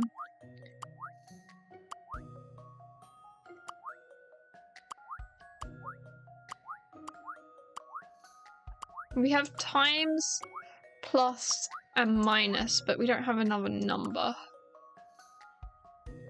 It's not even a parrot. It's a mind. It's called like a mind bird or something. But it can talk, and I've been putting my entire soul into voicing it. Because parrots, it's really funny though.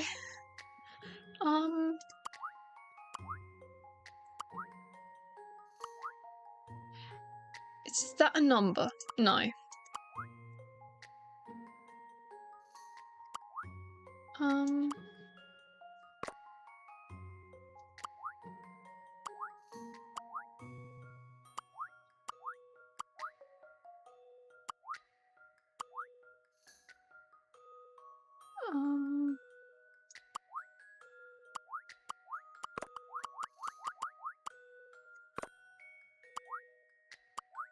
Times 51. That's definitely how it works.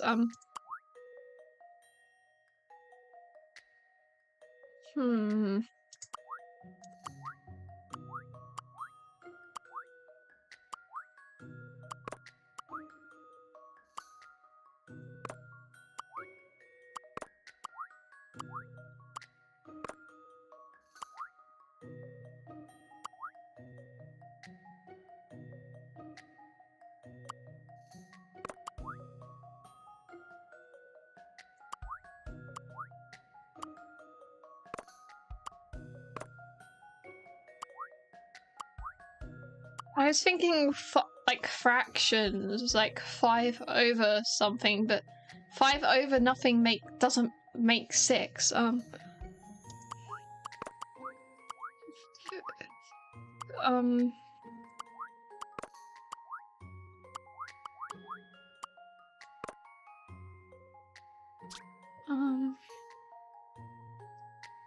The 3 panels are expressing the number 6. Change the order orientation of the panels to make 6.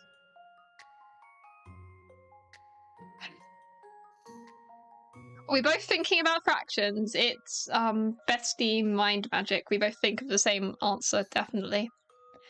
Not 1 plus 5 or 5 plus 1. Slide the panels to move them over and place one panel on top of each other to another to swap and rotate them. Touching a panel will make it rotate.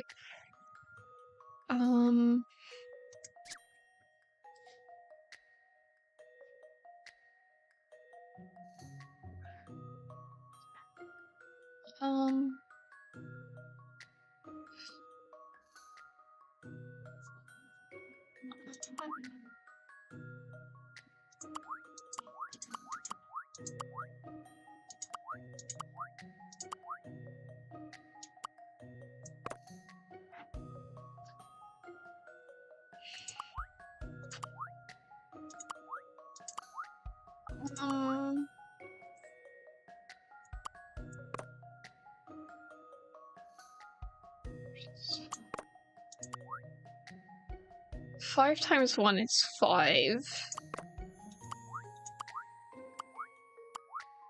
X51, you never know, it could be a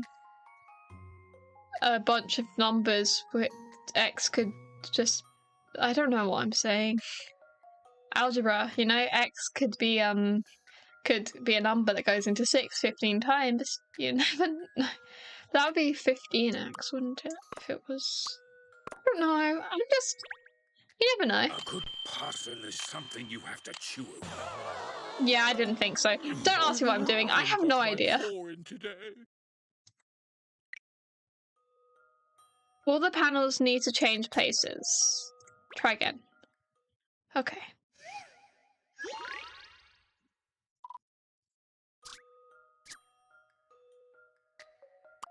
I don't remember what it was at originally. I think it was 5 plus 1. Okay, in order for me to change place, so that. So they have to be like that. Or something. Wait. Well, can I make this look like a 2? If I could, like, flip it, it would look like a 2.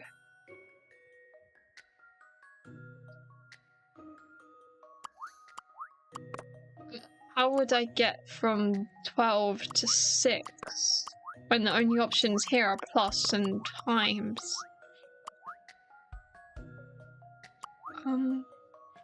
Minus 5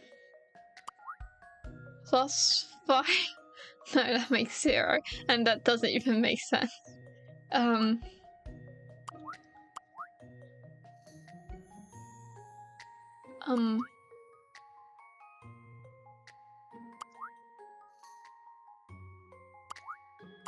Minus 5x?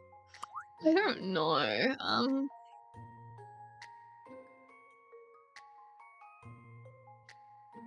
I'd love to hear a stupid guess. I'm genuinely stumped.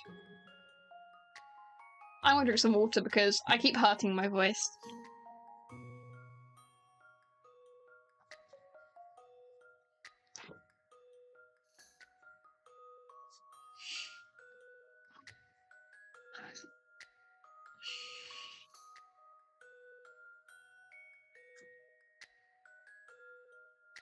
Oh no, wait, it was originally 5. That could work. Algebra, you know? I think the answer has something to do with algebra. Nope. You're making me Flaming, you're making me lose my pick rats.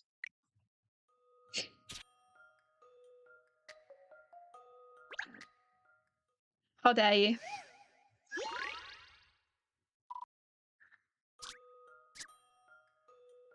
I forgot to read the hint. Let me just stare at my phone for when it comes up on the stream replay.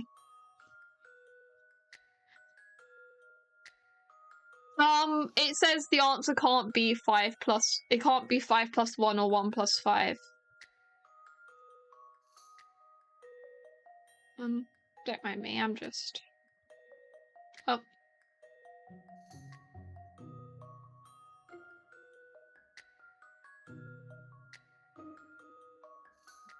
What did it say?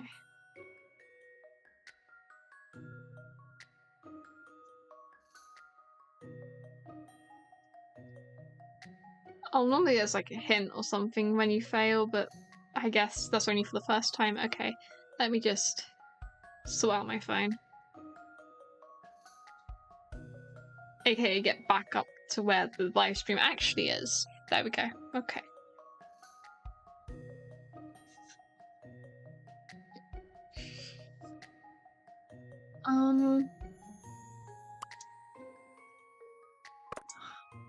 Everything's in a place it wasn't before. Hi Pokemon, welcome to the stream. I'm once again struggling with a puzzle. 5 over x A good parcel is something you have to chew over. No. Okay. I haven't got my paw in today. I haven't really been using hints, but maybe I'll need to at one point. All the panels need to change place. I've already done that. It has them on the top and stuff, and yeah.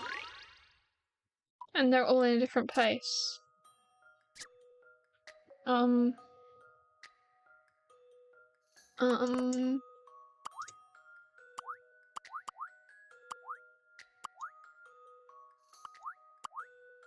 51 plus 51x.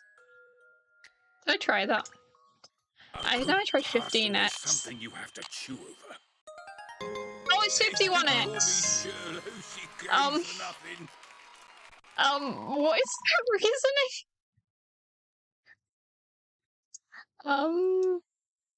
Okay. I mean, I got it eventually. It was more just me guessing, but yeah.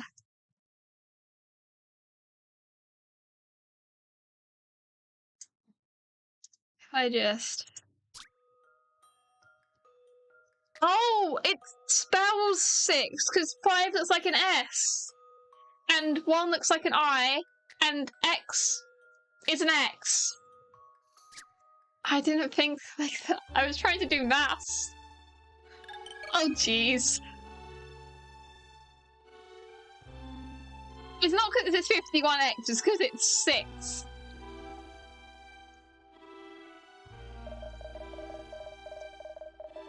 So I mean, it's always some kind of trick. Well, I do hope that satisfies your appetite for something unusual, yes? Oh well, I suppose I'll just have to give up on the popcorn now and get on with solving this case. Finally, we can put all this popcorn nonsense behind us. Ruff. Isn't it funny that the Major, you know, the Mayan bird, knew the word popcorn? And we're back. Yes, actually, I was the one who taught him to say that, yes. Oh, really?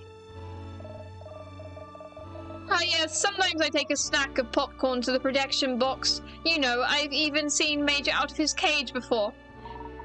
So he comes out of his cage, so the bird accidentally knocks the, tore the film, so it wasn't that part of the film, and Mr. Framers covered it up because he loves that bird. You mean Mr. Frames lets the bird fly free?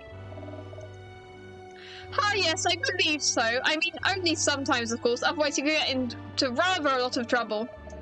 And quite often the Major eats all the popcorn before Seymour gets to look in. Yes, it's true. That's how the bird picked up the word popcorn in the first place, yes? I even took a tub of durian popcorn up there earlier today. And the Major had it all again. Yes, I just took my eye off him for a moment and he'd gobbled up every last piece. An entire tub? By Jove. That's a bird with an appetite, alright. Oh yes, I was as surprised as you are. But I think even the Major might have overdone it this time. Yes, it seemed to give him a tummy ache. Oh, the lucky thing. I wish I could eat so much durian popcorn that my tummy ached. But I must stop pining for something I can't have. Yes, it's time we spoke to Mr. Tor, the editor. Huh? What? I was still on popcorn, Ruff. I feel your pain, Shell, but we must find Mr. Tor. Now. Do you know where he is? I'm telling you, it's the bird. Yes, I saw him just a few moments ago, actually. Yes. He was on his way out of the door. And the editor's going to have had some kind of, like, fight with the director, so we're led to think it's the editor, and it's not, it's the bird. Oh, quickly then, everyone. We have to go catch him before he gets home. Oh, this is another clue. Also, the clue I unlocked earlier, while you were gone, Flaming, was called Machine Freak or something. It was so funny. Allowed to fly free.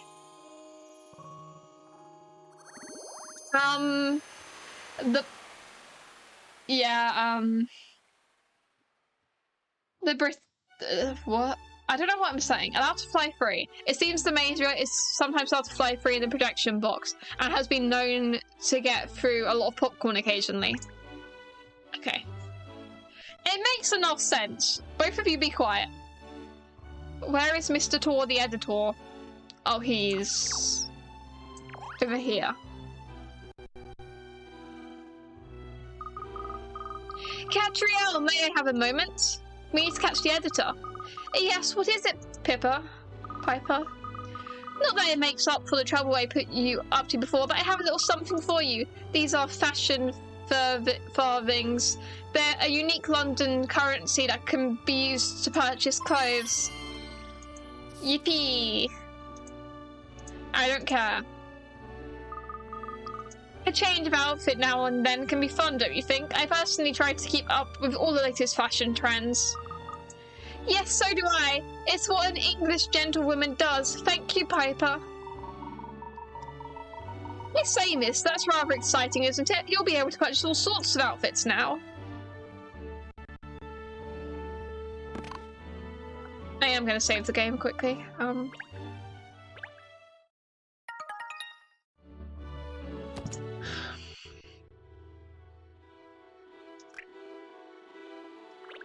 Okay, we need to go to the entrance and catch the editor.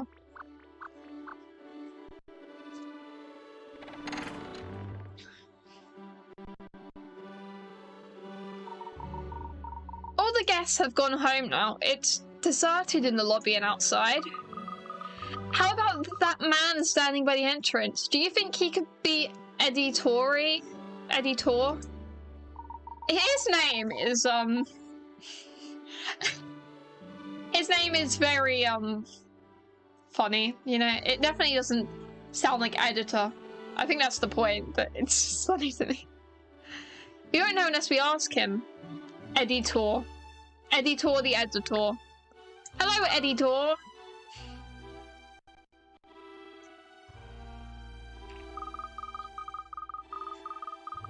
Excuse me, are you Mr. Tor, the editor? I am, and you are? I'm Katrielle Layton from the Layton Detective Agency. You've probably heard of me. Nope. That's rude. Oh, well, that's a shame. Still, you know me now, don't you? Mr. Barone has asked me and my colleague to investigate the case of the stolen kiss scene. We'd very much like to take a statement from you, Mr. Tor. After all, you have worked with Mr. Maverick Director.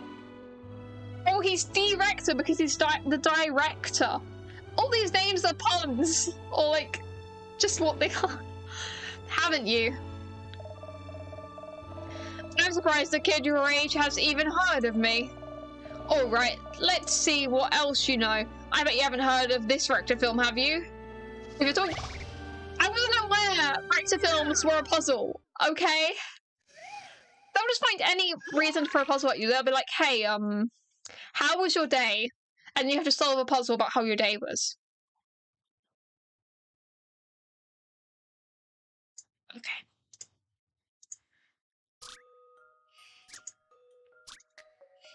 There's been an incident at the farm where all the cows have disappeared. According to a witness, a UFO sucked them all up, and some aliens came out. Why is anybody's guess? But now we need to place an alien in each of the spaces where there was currently a cow.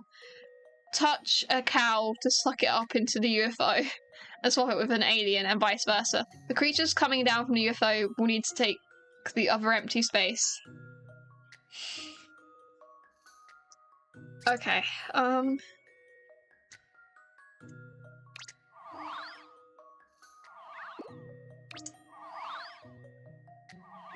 this is one you just kind of do till it's done, isn't it?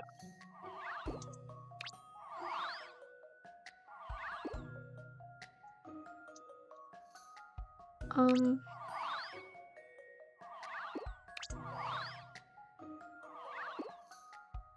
I think I get what we're trying to do.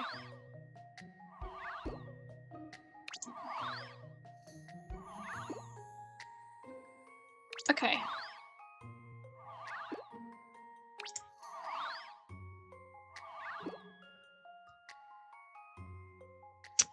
Then...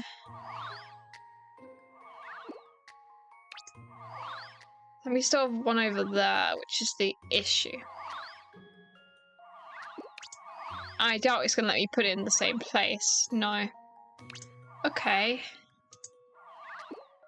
Cow there.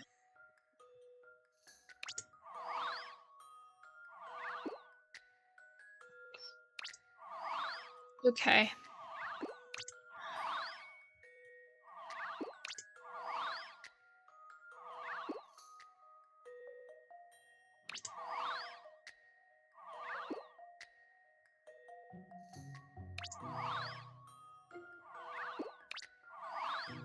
I don't really know what I'm doing, I'm just pressing buttons.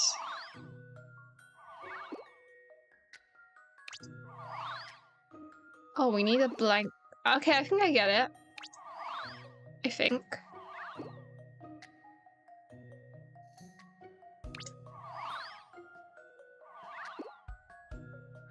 Yeah, they do. They're terrible at invading planets. They just want the cows. So I'm just make a blank space there. And then if I pick that one up, then the alien will go in there. So we need 2 blank spaces. We need to get a cow there. Nope, it won't give me a cow there. Don't mind me, I just want to... Oh, now there's a cow there. Okay. I wanted to start again because my brain, it hurts. Okay, so then...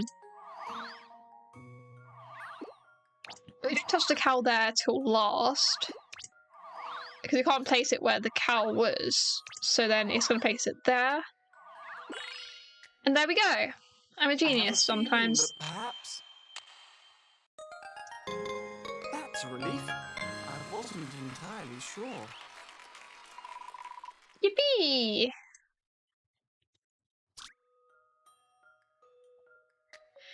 You did it. Looks like aliens just came to have some fun. As the night draws close, you wave them goodbye as they set off from home.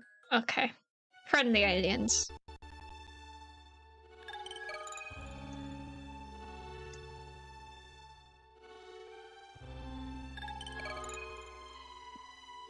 You acquired the recipe for a free berry trifle.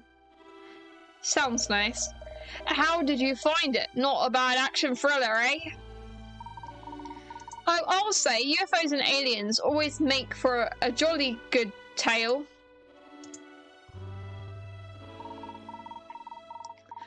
I don't know what film it is. It's the rarely seen since close equations of the third kind. I don't know.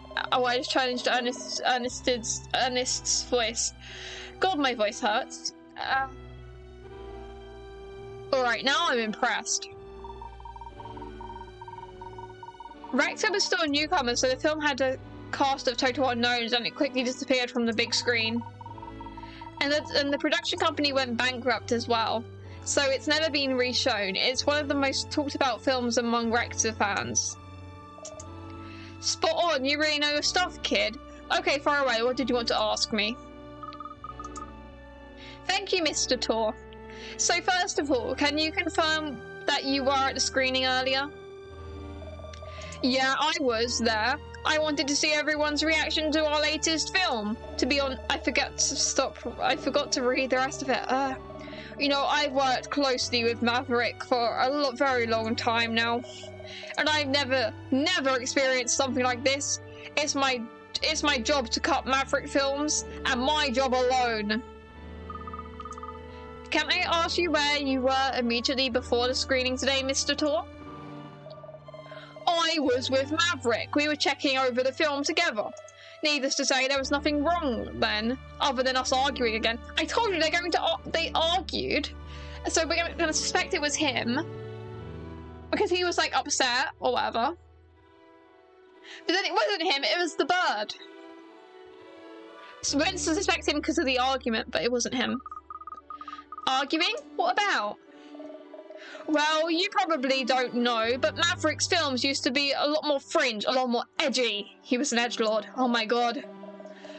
It's that kind of work that attracted me to Maverick's direction in the first place, and I've stuck with him ever since.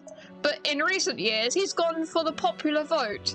He's been shooting the kind of overly sentimental dross that the public seems to lap up. And the final kiss scene in this latest film is, well, it never sat right with me from the start. See, it never sat right for him from the start. I meant to suspect him, but it's not him because he's too obvious. It's the parrot. It's the bird. It's not even a parrot. It's a bird. It's the bird. Trust. It's the bird and the projection guy. But Maverick wouldn't listen to me, would he? Not when we were shooting or when we were editing. So when we were checking over the film editing, I finally said it. I told him the scene wasn't true to his style, that he'd sold out. So the two of you quarrelled? Yeah, but that's par for the course. Directors and editors always argue, always have, always will. Making films sounds like a tricky business. But let me make one thing clear, just because we argued it doesn't mean I do something like that and disappoint all these poor people. I see, well, thank you, Mr. Tor. No problem. You catch whoever did this, alright? I want to know who is responsible.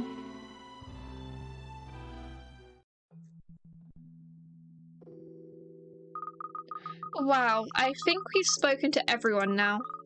Unsurprisingly, no one stands out as a guilty party at this stage. Katrielle, I'm telling you, it's the bird. Maybe it was an inside job. Perhaps we should start thinking along different lines. Oof. No, I don't think so. I'm still not sure exactly when the scene was cut from the film, but one thing seems fairly certain.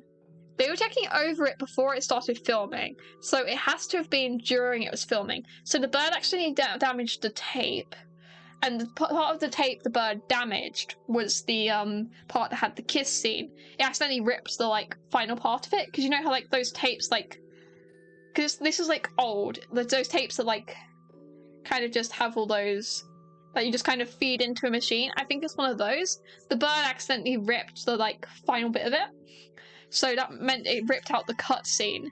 And the guy is covering for the bird because he loves the bird and he wants to be able to keep taking the bird to work. And he doesn't want anyone to know that the bird was out of the cage because you're not allowed the bird out of the cage and he'd get into trouble. Just saying. Just a theory. You know? No, I don't think so. I'm not exactly sure, but it seems slightly certain. It wouldn't have been easy for an outsider to gain access to the film's reels in the time window we're looking at. Not to mention the fact that only randomly selected guests and VIPs were allowed entry into the theatre at all today. Yes. Everyone was carefully checked at the door, weren't they? It certainly wouldn't have been easy for anyone to slip in. And both Rector and Tor say that there's nothing wrong with the film when they checked it before the screening. So even if someone had managed to slip into the theatre unnoticed, they wouldn't have been able to get to the film's reels between then and the start of the screening. My thoughts exactly, Ernest. If this kiss scene was indeed stolen, it has to have been by a member of the theatre staff or the production team. It was the not the editor. It was the projection guy and the bird. I think you're right, Ruff. Oh, let's not forget. There's someone we haven't managed to speak to properly yet. Ruff. That's true. Let's find Mr. Rector and see if he can answer some questions this time. I hope he's calmed down a little now. Yes, so do I. I wonder if he's still in the lobby. Oh, that's another clue. After this, we have 2 more clues. Okay. A romance story.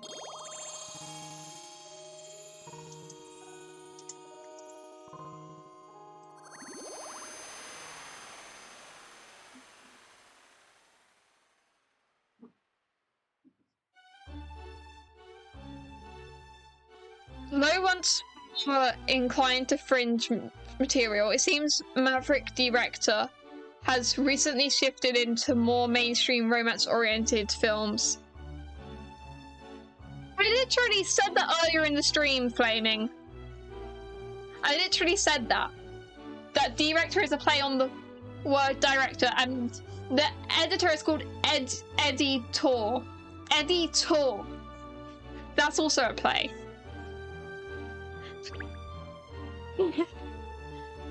What? Okay, I'm gonna save the game and then we need to go find him.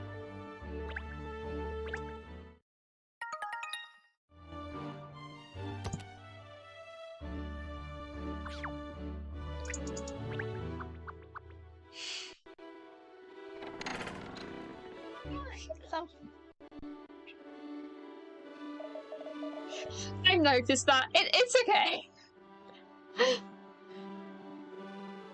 Anyway, half the time when you're watching my streams, you're doing something during them, which is fine. I'm stroking the cat. I'm a little bit distracted. No director. Ah, yes, there's Emiliana. Look, perhaps she'll know where we can find him. Do you want to solve the mystery? Do you want to solve the mystery? I don't know if she wants to solve the mystery, but I can think she does. You know, go up to the microphone. Who do you think did it, Socks? Who? I don't know if you can even see her on the face cam because she's on my lap, but she is a big cat. You can, like, barely see her. Okay, if I just... Okay, who do you think done it? Who do you think done it? Who do you think done it? Do you want to get off my lap? You want to get off my lap. Okay. Who do you think did it? Who? Okay. I don't think she cares about who did it. Okay. Yep, cat. Socks has been in my room for like half an hour. She was like at the other side of the sofa. I think she just wanted to be with someone, but not cuddling, and now she's next to me, so... Okay. Yes, let's go and ask her, and we can find out how her profiling is going at the same time. Speak to Emiliana. Hello, Emiliana.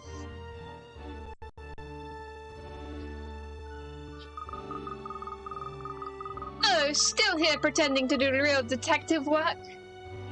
We are doing real detective work. If I were that good at pretending, I could pretend to like you. So how are you getting on? Katrielle is so just sassy. I'm just moving my I actually moved my pillow and yeah, there we go. Okay.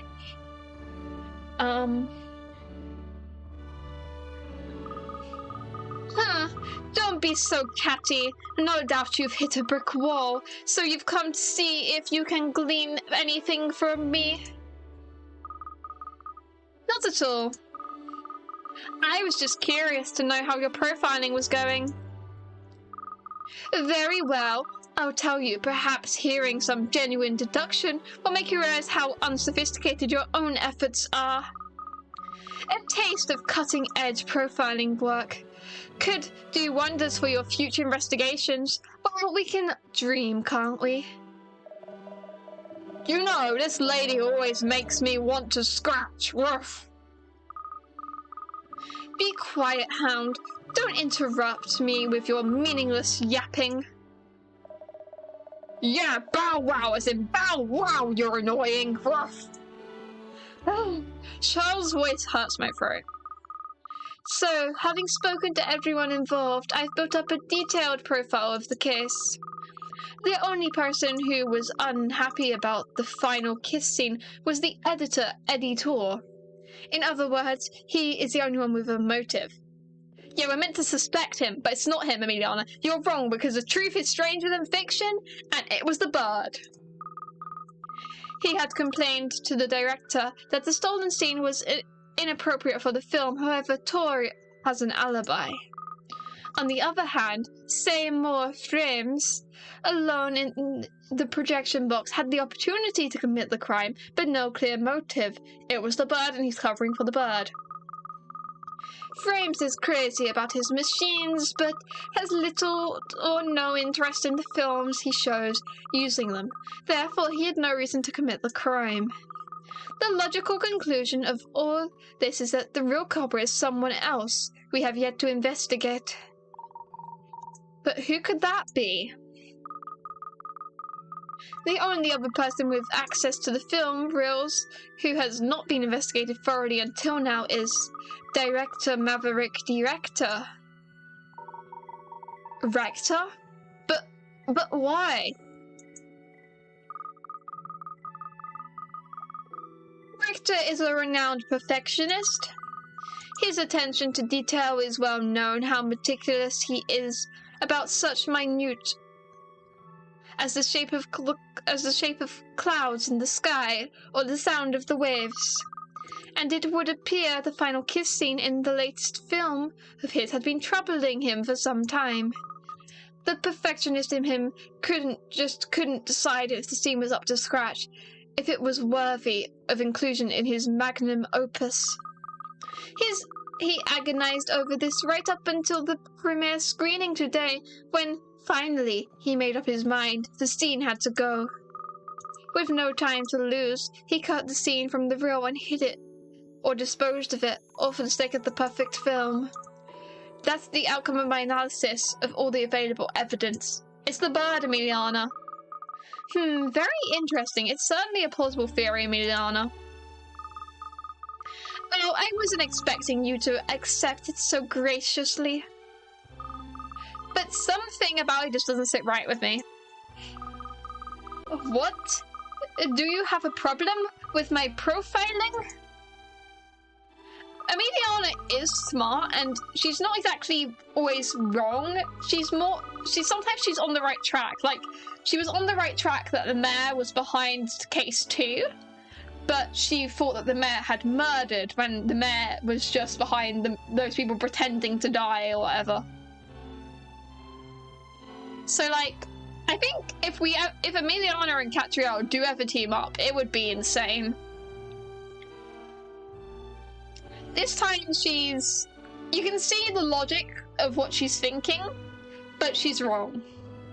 Like she's not wrong because she's just bad at it. She's actually very good at profiling and stuff. Like, she is smart, she's just wrong because the truth is stranger than fiction. And you can see the logic behind her conclusions. And honestly, I think that's cool. I don't know if I explained that well, but I think that's cool.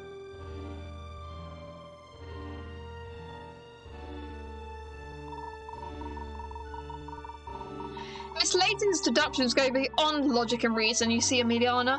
They have a magic all of their own. Magic has no place in the case-solving earnest. Katrielle is working on a hunch, nothing more, and hunches are unreliable. Well, anyway, I think we should have another chat with Mr. Rector. He was too upset before to give us any useful information. Well, that is certainly true, and the more information we can gather, the better. And talk of the devil, that's him over there, isn't it? Oh yes, and he's with Mr. Tor. It seems... Oh, that's the wrong place. Oh well. It looks like something is going on between the two of them. Andy, there you are. Have you got a minute? Sure, actually. There's something I need to talk to you about but not here. Can't we go somewhere a little bit more private? How about in the auditorium? It's probably empty now. We should have a place to ourselves. Suits me, fine. I love the evil music they're playing. Evil music.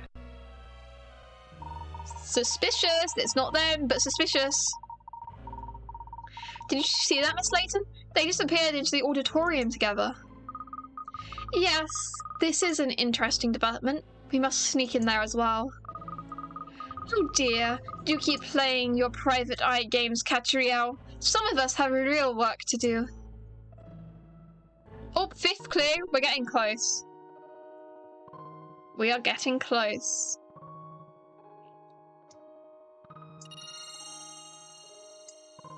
Perfectionist.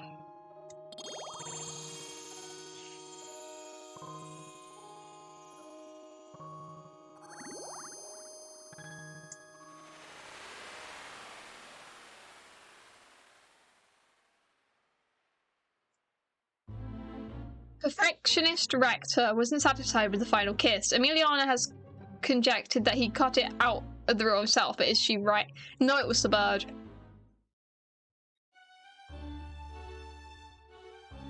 Need to follow them. Okay, I'm gonna save the game.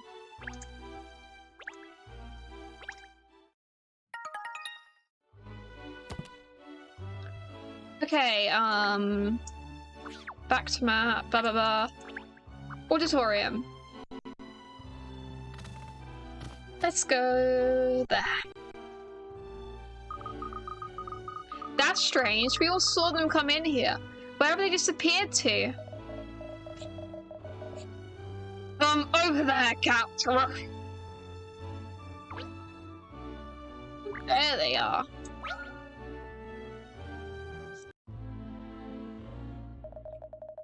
Alright then, Eddie, why don't you just admit it? You're the one who cut the scene, aren't you?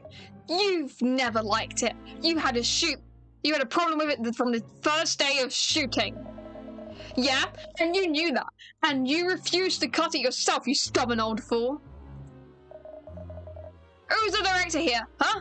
Me! I am! If I say a scene stays in, it stays in. Or did I misunderstand the word director somewhere? If you've got a problem with the way I make decisions, then this partnership of ours is over as of now. It's over, you say? Oh, Maverick, you've done it now. He looks like he's about to, like, power up or something. He's like, shaking. With anger. I think he's about to, like, power up, you know? Please, let's all calm down and try to talk about this rationally. Oh, where did you spring from, Miss Layton? Never mind that now. Just take some deep breaths and calm yourselves down. Breathe in and out some more, and a little bit more. That's it. Keep. I don't even know if the microphone's picking up that breathing. Okay, it is.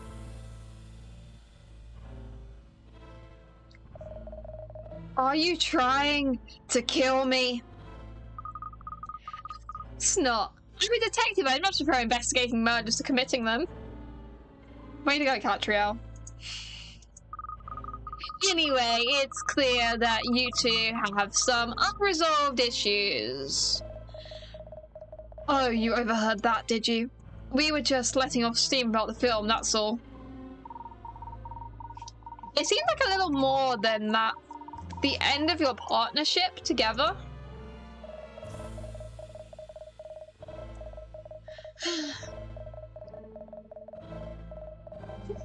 Katrielle was casually killing everyone. The villain was Katrielle all along. This know-it-all thinks he's God's gift to romance films these days, but his love scenes have always been a total disaster. It's only my editing that saved them all these years. It's thanks to me he's produced so many hits. Does that mean anything to him now? Not a jot. Well, he might have chosen to forget, but mark my words, I haven't forgotten. What about this relates to a puzzle? Why are we puzzling? Why puzzle? Ah! Kiss, kiss, kiss. Okay. Okay. I need to stop putting all my energy into acting out the scenes because I keep shouting and stuff and like being really loud and I'm ill. And my throat is literally dying. It's not literally dying. The sun is setting at the beach, the perfect backdrop for a sweet kiss. With the girl in the hood. Use 3 of the 6 symbols in the frame on the left to represent kiss. In the frame on the right side, the symbols to move them, and touch them to rotate them. You cannot overlap them. Okay.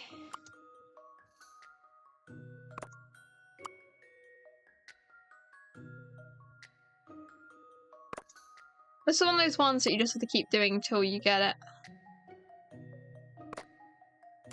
It seems really obvious, though. Why did that not go there? Do I have to use all of them? What? I'll use 3 of the 6 symbols. Oh, it's not the obvious one. Okay. Maybe I should read things more clearly. Okay, let me just put them all back for now, and then I'll think.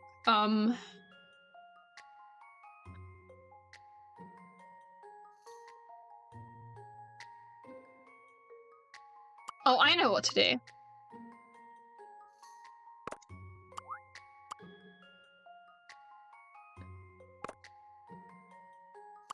Wait, that's the wrong way.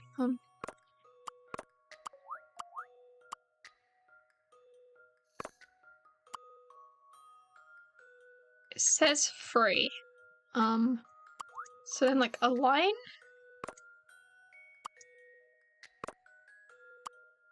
Trust me, I know what I'm doing. I'm a genius.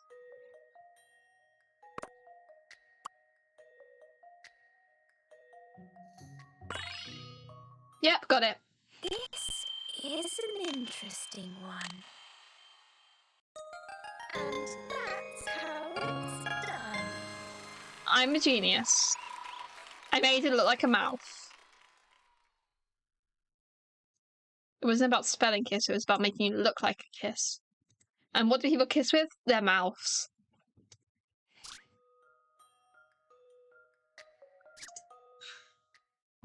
Oh, it turns out it was a catfish in the hood.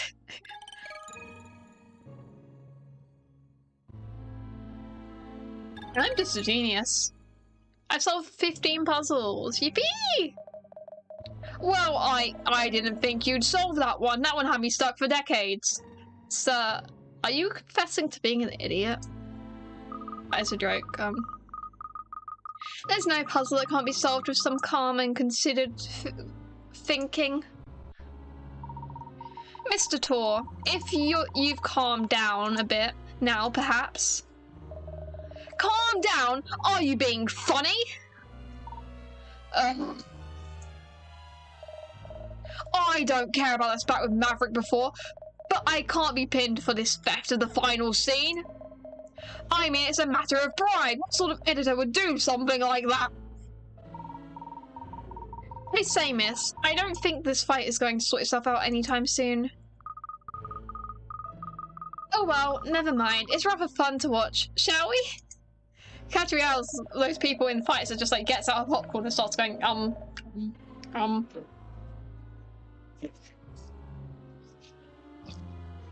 Great idea, Kat. Let's just forget about the case and watch 2 prime suspects argue instead. Ruff. Don't be snide, Charles. If we listen in, they might give us something. They might let something slip that gives us a lead. Sneaky cat. You are one sneaky cat, Cat. Ruff. Oh, now I have to shout more. Okay. 1, 2, 3. Pride. That's more important to you than honouring the decisions made by the director. Cutting scenes you were never asked to cut.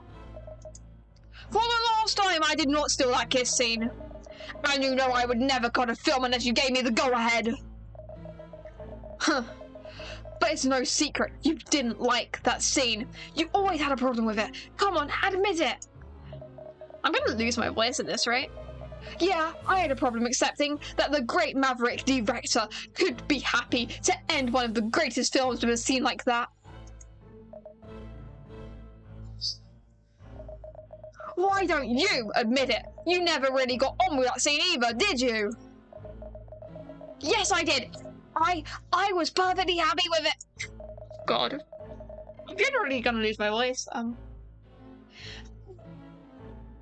When you get thrown to the Layton stream that you start hurting your throat to act out the characters, I'm just gonna drink some water and then I'll be fine.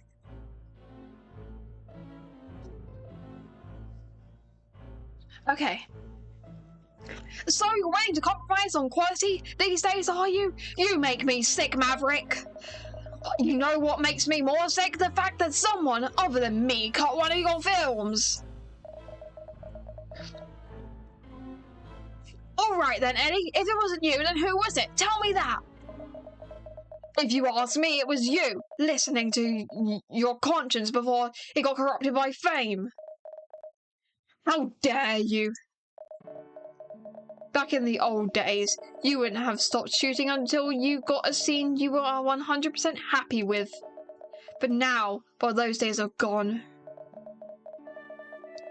Yes, the days when my films made no money. Look, if I've changed my directing style, it's for you and the rest of the crew.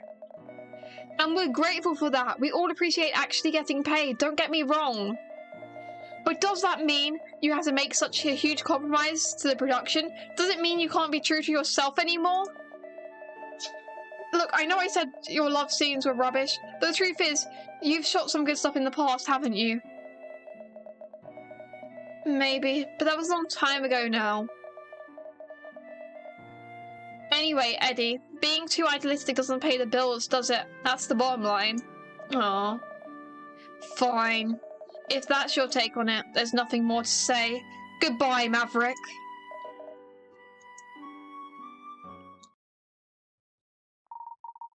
Yikes, that didn't end well, did it? Mr. Tor walked out. This could be our chance to get some more important information out of Mr. Rector. Come on, Ernest, and you shall.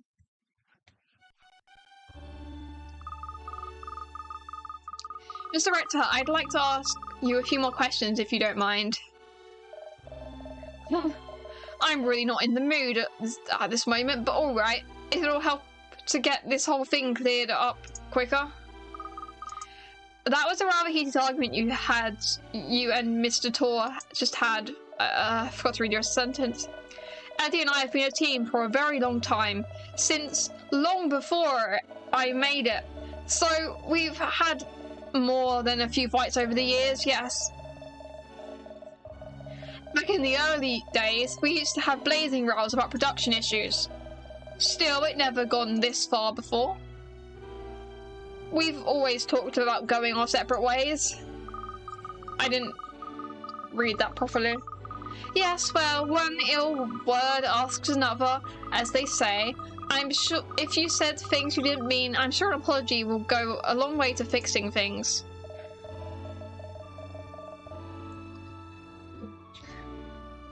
I need to let my cat out of my room because I accidentally shut the door. I'll be right back. Okay, thanks.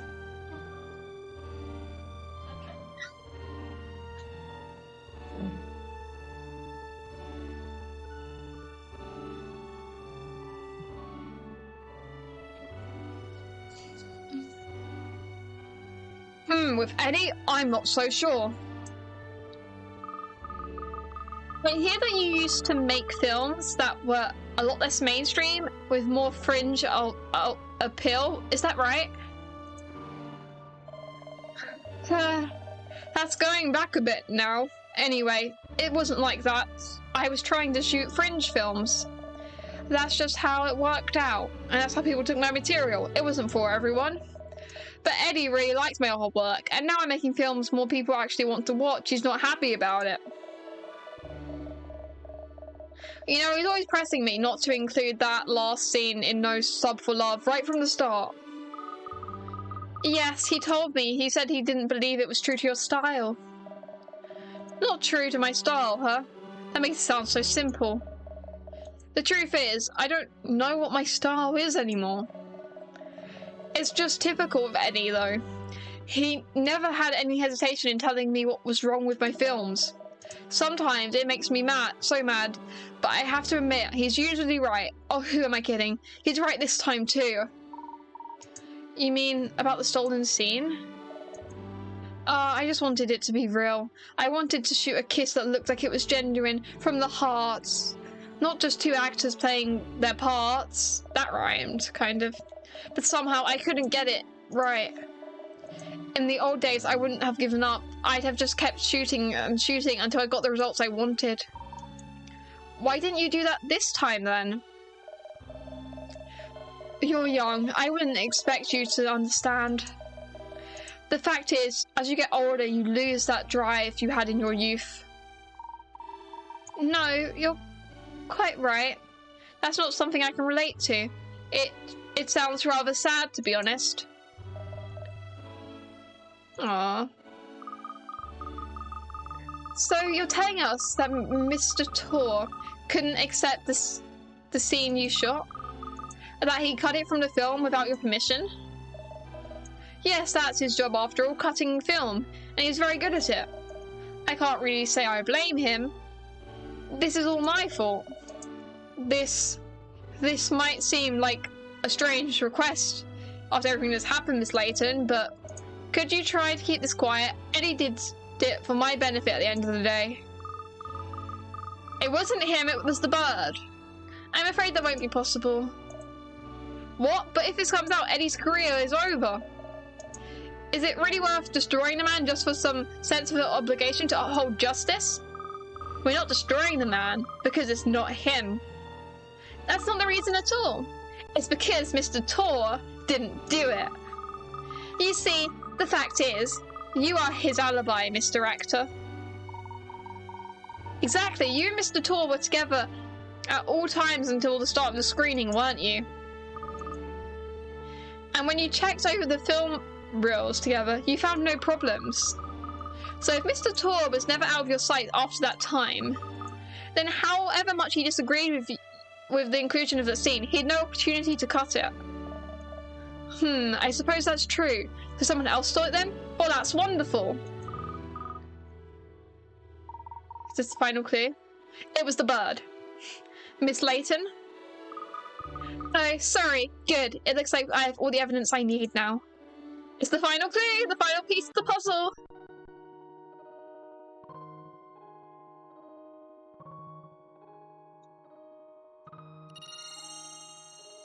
Film just before screening. Okay.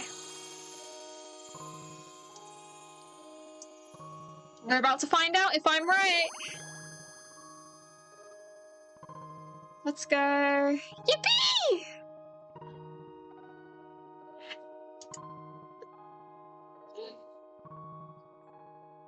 It's taking its time, but I think it's working. Okay, good.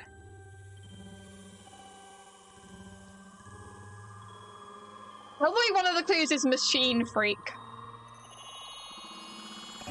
Case complete. Let's see, was it the bird? Well, it was I think it was the bird and the guy. The guy just covered it up. Like, I think the guy knows it was the bird and stuff. So it's technically both of them, but... Rector and Tor checked the film reel just prior to screening. They both found no issues with it, and the last scene was present. Solve it. Solve this case. Of course, yes, it all makes sense now. Yeah, and I'm deaf now. That was right down my ear, cat. Ruff. Miss Layton, have you solved it? Of course she has. Yes, Ernest, I believe I have. Just as every film has a final scene, every case has a truth too, to glean. And now, I've uncovered both. Oh, well done, Miss Layton, bravo. And what a spiffing verse that was. Ernest, summon the suspects.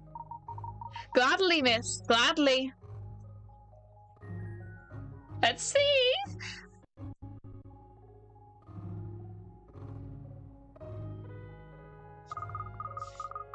Thank you all for coming, everyone.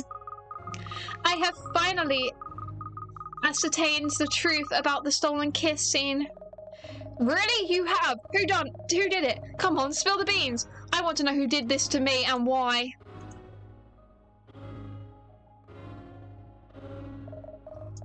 And how? That's what I want to know. When was it cut out of the reel?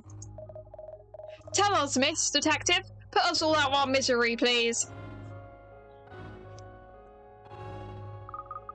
A momentaire, Katrielle. Why have you asked so many people here? It's clearly obvious that most of them couldn't possibly be involved. Oh, it's much more fun this way. The more people, the more tension. Ha ha ha, I agree with Miss Layton. She's a born performer, that woman.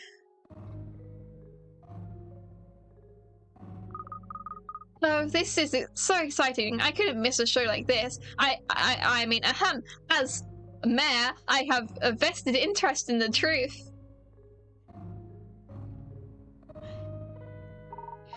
As the head of the Seven Dragons, I feel obliged to see this case through to its conclusion.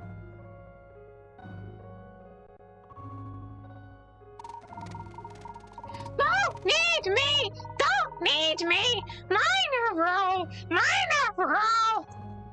I know it was you, Mine. And I really don't care what happened to that scene. Can't I just go? She's really keeping everyone in suspense, isn't she? Come along, Miss Layton. We're all dying to hear the truth about this case. And who the culprit is. Let's not rush. This is a detective's moment of glory, after all. Sure, if this were a film, I'd have a good suspense track running in the background and really draw it out to build up tension. Breaking the fourth wall a little bit. Exactly. Now, let's get to the case. This was an extremely strange affair from the outset. A final scene stolen from a film on the very day of its debut screening. So what could be the truth behind it? No doubt you will have your own theories and ideas. But I'm not exaggerating when I tell you that the real truth will make even the most outlandish theories of yours seem tame. Because, you see, the truth is always stranger than fiction. Hell yeah! Okay, Kat, this is just a shaggy dog story, or do you actually know who did it? Alright. You can let me milk it, could you? Let's see, we're gonna find out. If I had to identify one culprit in this case, it would be you over there. It's the bird! Didn't do it. Oh. Well, I'm right 2 cases in a row, I guess. I mean, minor. Major minor. I love the way the text just the like voices just struggle with that. Wheels were being switched during the screening. You did a major minor poo on the film. I didn't guess it was a poo. I thought he destroyed it, but you know what? Close enough. I at least got that it was the bird.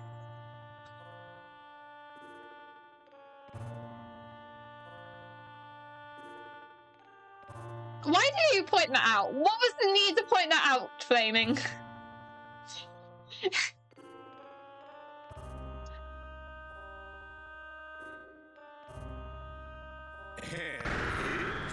Ooh, hit the all-important kiss scene. Is that it? Yep. It was the bird. A little bit of bird poo could easily be wiped off the How was I right again? Why am I like this? Would everyone please stop saying ooh? Indeed it could, Mayor Lowenida. Which is where the second guilty party. Yeah, he covered it up for the bird. Comes in. You, Mr. Seymour Frames.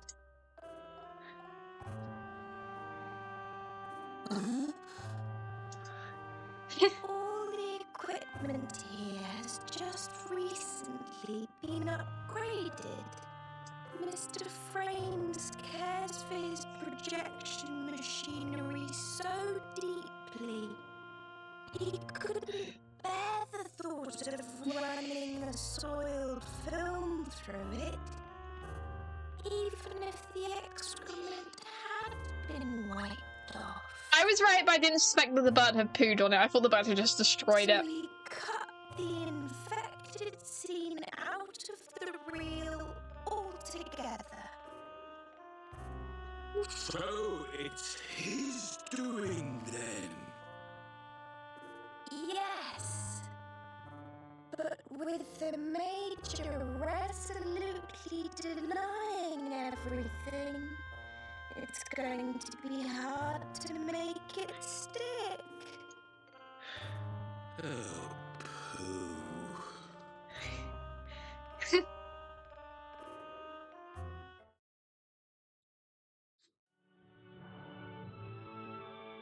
Okay, they're showing it. And it's so Charles allowed in. Ah.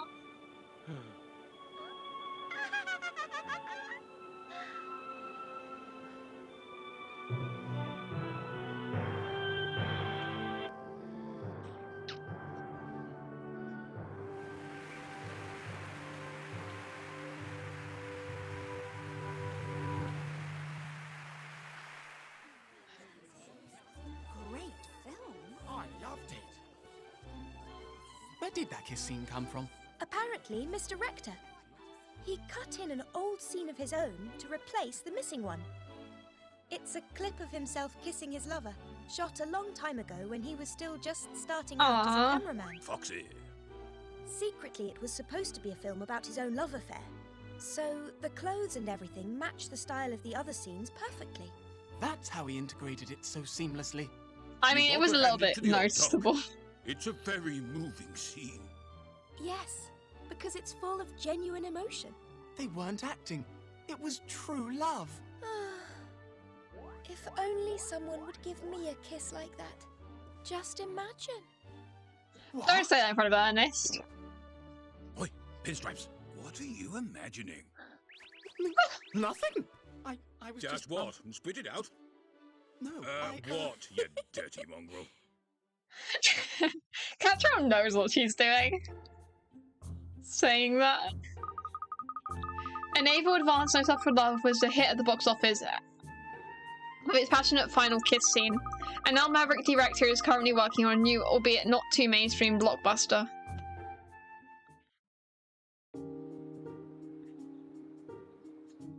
How is it? You always stumble on the answer in these cases. Stumble on? It sounds like you think it's just luck, Charles. Well, isn't it? Not at all. The truth is, Miss Layton makes logical but instinctive inferences.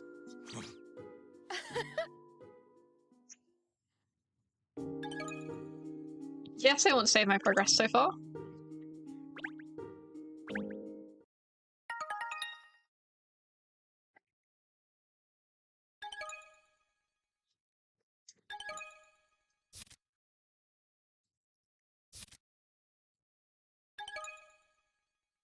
Case 4.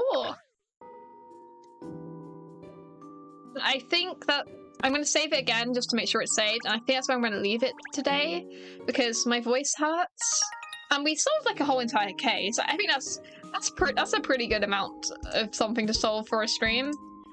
I love how short the Layton cases are because it's only been like it's been less than 3 hours and I've done like a whole entire case. Just gonna save it again and then save it again.